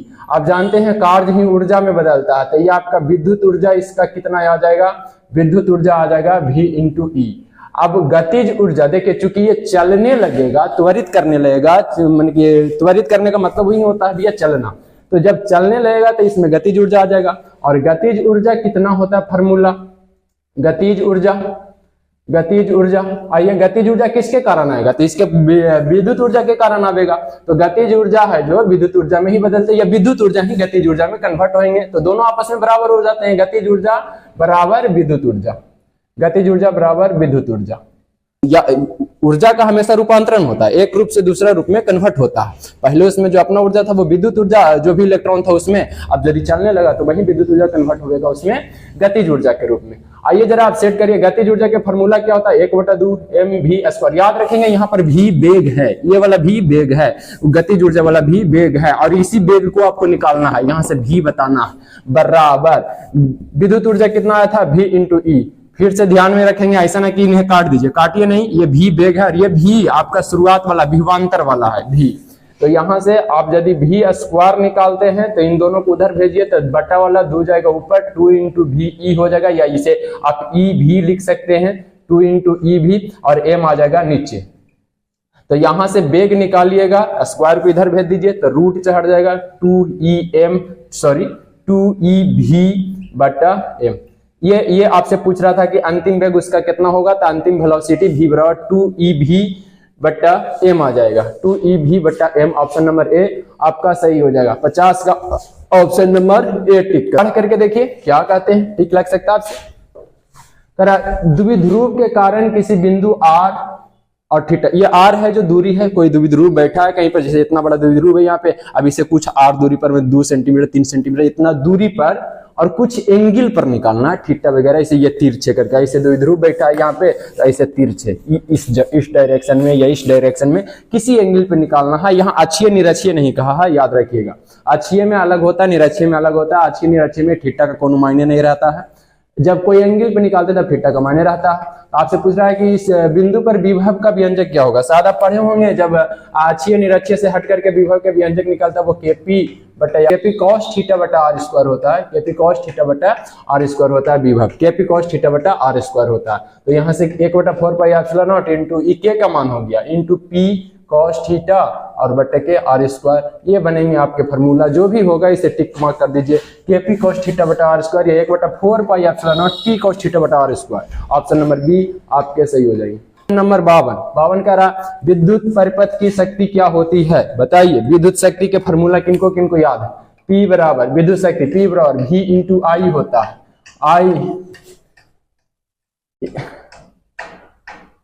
I square into are होता है, और भी होते हैं P V स्क्वायर बटे आर होते हैं। ये तीन फार्मूला आप याद रखा करिए। शक्ति का ये फार्मूला होता है P बराबर V I square R, V square बटे आर। इन तीनों में से कोई भी एक ऑप्शन में लगा रह सकता है भैया। अब चेक करिए, पूछ रहा है कि शक्ति कौन है में, V आर होबे नहीं करता है। ऑप्शन नंबर बी V स्क्वायर इंटू आर होबे नहीं करता, आई स्क्वायर इंटू आर होता है। V स्क्वायर बटा आर, हाँ V स्क्वायर बटा आर होता है। ऑप्शन नंबर आपका सी सही हो जाएगा। यहाँ पे 52 का ऑप्शन नंबर सी लगा लेंगे, 52 का ऑप्शन नंबर सी। चलिए भाई आगे बढ़ जाइए। नेक्स्ट क्वेश्चन कह रहा है कि एक धारामापी की मतलब समझते हैं, गैल्वेनोमीटर को धारामापी कहते हैं हिंदी में। गैल्वेनोमीटर का प्रतिरोध G है। कुल धारा 1/n भाग प्रवाहित करने के लिए आवश्यक शंट का प्रतिरोध क्या होगा। देखिए गैल्वेनोमीटर और इससे जोड़े गए हैं एक शंट। अब शंट का अपना कुछ प्रतिरोध होता है, समानांतर क्रम में एक छोटा को प्रतिरोध जोड़ करके शंट बनावल जाता है, शायद आप लोग को पता होगा। अब ये है आपका शंट के प्रतिरोध, यहाँ पर S मान लीजिए भाई, S माने शंट हो गया, तो ये इसका प्रतिरोध S है। अब कह रहा है कि भैया इसमें से जैसे मान लेते हैं बाहर से इसे करंट देवल जाए I, तो देखिए ये 2 पार्ट में I बैठ जाएगा, इधर जाएगा जो IG, ये गैल्वेनोमीटर में जाए वाला धारा हो जाएगा, और इधर जो जाएंगे धारा वो हो जाएंगे IS, ये शंट में जाए वाला धारा हो जाएगा, यानी ये धारा 2 पार्ट में बढ़ जाएगा। और इसका एक अपना फार्मूला होता है I, इधर वाला धारा दोनों बराबर बढ़ जाते हैं भैया, ये वाला धारा IG इंटू G, ये वाला, और बराबर होते हैं IS इंटू S। ये चीज आप याद रखिए, धारा गुना प्रतिरोध इधर वाला और धारा गुना प्रतिरोध इधर वाला दोनों आपस में बराबर होते हैं जब शंट किया जाता है, तब के ये कंडीशन है भैया, याद रखेंगे ये सभी बातों को। अब कह रहा है क्या, जरा सोच के देखिए, कह रहा कुल धारा का 1/n भाग प्रवाहित करने के लिए आवश्यक शंट पर। देखिए कुल धारा का 1/n भाग। अब देख चलिए मान लेते हैं कि आपके पास 20 रुपया, ठीक है, आपके पास 20 रुपया है, आपके पास 20 रुपया। अब कोई आपसे कह दे कि हमको आधा चाहिए, इसका जितना है उसका आधा चाहिए, तो आप उन्हें क्या रुपया दीजिएगा, 10 रुपया, क्या सही है। 20 का आधा मांगेगा तो 10 दीजिएगा ना, 10 देंगे। चलिए भाई ठीक है। कोई कह दिया हमें 1/4 भाग चाहिए, हमें 1/4 भाग चाहिए, तो 1/4 भाग दीजिए उन्हें। कितना, 20 का 1/4, 20 का 1/4, तो 20 का 1/4 क्या रुपया मिलेगा, 5 रुपया। 20 का 1/4 5 रुपया। क्या आप बता सकते हैं कि यदि 1/4 भाग दिया जाएगा तो आपके पास कितना रह जाएगा, शेष कितना बचेगा। 1/4 देने के बाद शेष बचेगा कितना, 20 रुपया में से 5 रुपया दे दिए, बचेगा कितना, 15 रुपया। हम आपसे पूछ रहे हैं 20 रुपया में से 1/4 भाग दे दिए हैं, तो कितना भाग आपका बच रहा है, 15 रुपया बच रहा है। ये 20 का कितना भाग होगा, तो कैसे निकलता भैया, जितना भाग आप दे दिए हैं या जितना भाग पूछा जाए, शेष बचा हुआ निकालने के लिए टोटल या हर एक चीज को इसे एक माना जाता है। भाग जब भी बनता है तब जितना भाग, 3/2 भाग, 4/5 भाग, उसे हमेशा एक में से घटा करके निकालिएगा, उस शेष बचा हुआ निकल जाता है। जैसे एक में से 1/4 घटाइएगा तो ये 3/4 भाग आपका बच रहा है। 20 का 3/4 भाग 15 आवेगा, 15 रुपया आपके पास बच रहा है। समझ रहे हैं कैसे निकालते हैं? जितना भाग दिया है शेष बचा हुआ निकालने के लिए एक में से उसे घटा दिया जाता है। अब कह रहा है कि शंट में से 1/n धारा प्रवाहित करना, कुल धारा का 1/n भाग शंट से प्रवाहित करना है। तो जरा सोच के देखिए, शंट में तो धारा जाएगा 1/n भाग, तो इधर धारा कितना बचेगा? इधर कितना बचेगा? तो 1 - 1/n भाग। कुछ समझ पा रहे हैं? इधर वाला धारा 1 - 1/n भाग, इधर हो जाएगा 1/n भाग। शंट में से 1/n भाग जाना है, और तो गैल्वेनोमीटर में से कितना जाएगा? टोटल धारा आई था 1/n भाग इधर, तो इधर कितना? तो 1 - 1/n कर देंगे। तो यहाँ पर यदि सेट करिएगा तो इधर हो जाएगा IG की जगह 1 - 1/n और इंटू के G, और इधर कितना हो जाएगा? बराबर 1/n इंटू S। आपको ये वाला प्रतिरोधवा पूछ रहा है कि शंट के प्रतिरोध कितना होगा, S बराबर भाग। अब यहाँ से आप डील करिए तो हो जाएगा n - 1/n इंटू के G बराबर, ये इसे मार दीजिए, बराबर 1/n इंटू यहाँ पर हो जाएगा S। अभी n से n मर गया तो n - 1 इंटू के G बराबर इधर S। तो शंट का प्रतिरोध निकल के आ गया। आप चाहे जैसे उत्तर में मिलल है G इंटू n - 1, ये वाला निकल के आ जाएंगे आपका ऑप्शन नंबर D, या यहाँ पे सही हो जाएगा option number D, G into n - 1 निकल के। पढ़िए क्वेश्चन नंबर 54 कह रहा है विद्युत धारा के चुंबकीय प्रभाव की खोज किसने किया? चलिए भाई, विद्युत धारा के चुंबकीय प्रभाव की खोज किस वैज्ञानिक ने किया था? शायद आपको पता होगा। विद्युत धारा के चुंबकीय प्रभाव के खोज किस वैज्ञानिक ने किए हैं? ऑस्टेड जी ने किए थे। ऑस्टेड जी ने, एकदम याद रखिए, ये सब 10वां से पढ़ रहे हैं आप लोग। विद्युत धारा के चुंबकीय प्रभाव की खोज किसने किए थे? ऑस्टेड जी ने किए थे, ऑस्टेड जी ने। चलिए भाई आगे बढ़ जाइए। अन्योन्य प्रेरण का मात्रक 55 क्वेश्चन नंबर 55। अन्योन्य प्रेरण का मात्रक क्या होता है? अन्योन्य प्रेरण का मात्रक हेनरी होता है। अन्योन्य प्रेरण और स्व प्रेरकत्व, इन दोनों का मात्रक होता है हेनरी। तो याद रखेंगे अन्योन्य प्रेरण के मात्रक हेनरी होता है। ऑप्शन नंबर C सही हो जाएगा। आगे बढ़ जाइए। एसआई पत्ती में चुंबकशीलता का मात्रक क्या होता है? एसआई पत्ती में चुंबकशीलता का मात्रक हेनरी प्रति मीटर होता है। चुंबकशीलता का मात्रक हेनरी प्रति मीटर होता है। Option number C, option number C आपके सही हो जाएंगे। चलिए भाई 50 तक 56 तक पहुंच गए। 4 क्वेश्चन और 60 क्वेश्चन हम लोग लगाएंगे एक सेट में, उसके बाद हम लोग आगे बढ़ेंगे।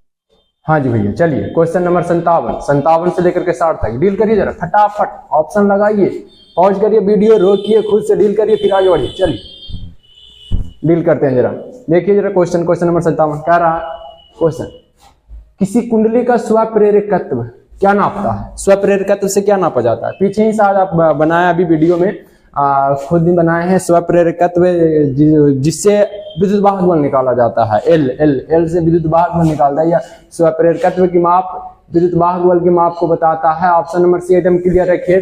स्वप्रेरकत्व से, एल से, कुंडली वगैरह से स्वप्रेरकत्व प्राप्त होता है। ऑप्शन नंबर C हो जाएंगे 57 का ऑप्शन नंबर C। आगे बढ़ जाए। 58 कर, यदि समान फोकस दूरी के 2 उत्तल लेंस है, फोकस दूरी के मान दे दिया है F, छोटका F, कर वो 2 उत्तल लेंस है और दोनों को एक साथ सटा करके जोड़ दिए हैं, तो जोड़ला पर कुल फोकस दूरी अब कितना होगा? शायद आप पढ़े होंगे फार्मूला, जोड़ने के बाद फार्मूला बनता है 1/f बराबर जितने लेंस रहते हैं सभी को इस प्रकार से फार्मूला में तैयार किया जाता है 1/f1 + 1/f2 + 1/f3 plus dot dot dot dot dot infinite तक। तो यहाँ पर अभी दोनों के फोकस दूरी समान है, f दोनों के f है, तो यहाँ से 1/f हम इसे डैश दे देते हैं अलग पहचान के लिए, 1/f + 1/f, तो हो जाएगा 1/f डैश बराबर यहाँ हो जाएगा 2/f। और हमें पूछा था जोड़ने के बाद फाइनल कितना, तो f डैश निकाल दीजिए, नीचे से ऊपर भेजिए, तो ये हो जाएंगे f/2 आपका ऑप्शन नंबर B सही हो जाएंगे। 58 ऑप्शन नंबर B। चलिए भाई आगे बढ़ जाइए। क्वेश्चन नंबर 59 देखेंगे। क्वेश्चन नंबर 59 कह रहा एक पूरे चक्कर लगने के बाद प्रतिवर्ती धारा के मध्यमान में क्या परिवर्तन होता है? पूरा चक्कर, एक चक्कर जब राउंड मार जाता है प्रतिवर्ती धारा इस प्रकार से, तो इसका जो भी एक पूरे चक्कर के बाद प्रतिवर्ती धारा के मध्यमान, और जिसे आप औसत मध्यमान कहा जाता है, उसका मान 0 हो जाता है। मध्यमान का मान 0 हो जाता है। एक पूरे चक्कर के बाद प्रतिवर्ती धारा के मध्यमान का मान 0 हो जाता है। मध्यमान का मान 0 हो जाता है। ऑप्शन नंबर A याद रखा करिए। 59 का ऑप्शन नंबर A, मध्यमान का मान 0 हो जाता है। आगे बढ़ जाएंगे। एक्स किरण के गुण किसके जैसा होता है? एक्स किरण के गुण गामा किरण के जैसा होता है। ऑप्शन नंबर C एकदम याद रखा करिए। एक्स किरण का गुण गामा किरण के जैसे होते हैं। गामा किरण, एक्स किरण का गुण गामा किरण के जैसा होता है। तो चलिए ये क्वेश्चन नंबर 60 तक हम लोग प्रैक्टिस किए, और जरूर से जरूर बताइएगा कि आप लोगों को कैसा लगा ये वीडियो देख करके या खुद से क्वेश्चन डील करके। यदि आपको अच्छा लगा हो तो अब हम आपसे कह रहे हैं कि यदि अच्छा लगा हो तो आप अपने दोस्तों के साथ वीडियो को शेयर करिए और शेयर करके उन्हें भी बताइए भैया कि हाँ डेली प्रैक्टिस चलता है भाई, क्वेश्चन डील करिए, आप भी बेहतर कर सकते हैं। यदि आप डील करते हैं क्वेश्चन को, डेली वीडियोज देखते हैं, वीडियोज देख करके क्वेश्चन खुद से लगाने की कोशिश करते हैं, तो आप भी 12th के जो बिहार बोर्ड का एग्जाम होने वाला उसमें बेहतर परफॉर्मेंस करने की संभावना आपका भी बन जाता है, यदि आप डेली प्रैक्टिस करते हैं तो आप लोग अपने दोस्तों के साथ शेयर करिए और संभव हो सके तो वीडियो को लाइक, सब्सक्राइब जो भी होता है कमेंट वगैरह करके जाइए और बताइए, हमें भी फीडबैक दीजिए ताकि हमें और अच्छा लगे तो हम और भी आपके लिए बेहतर तरीके से वीडियो को बना सकें।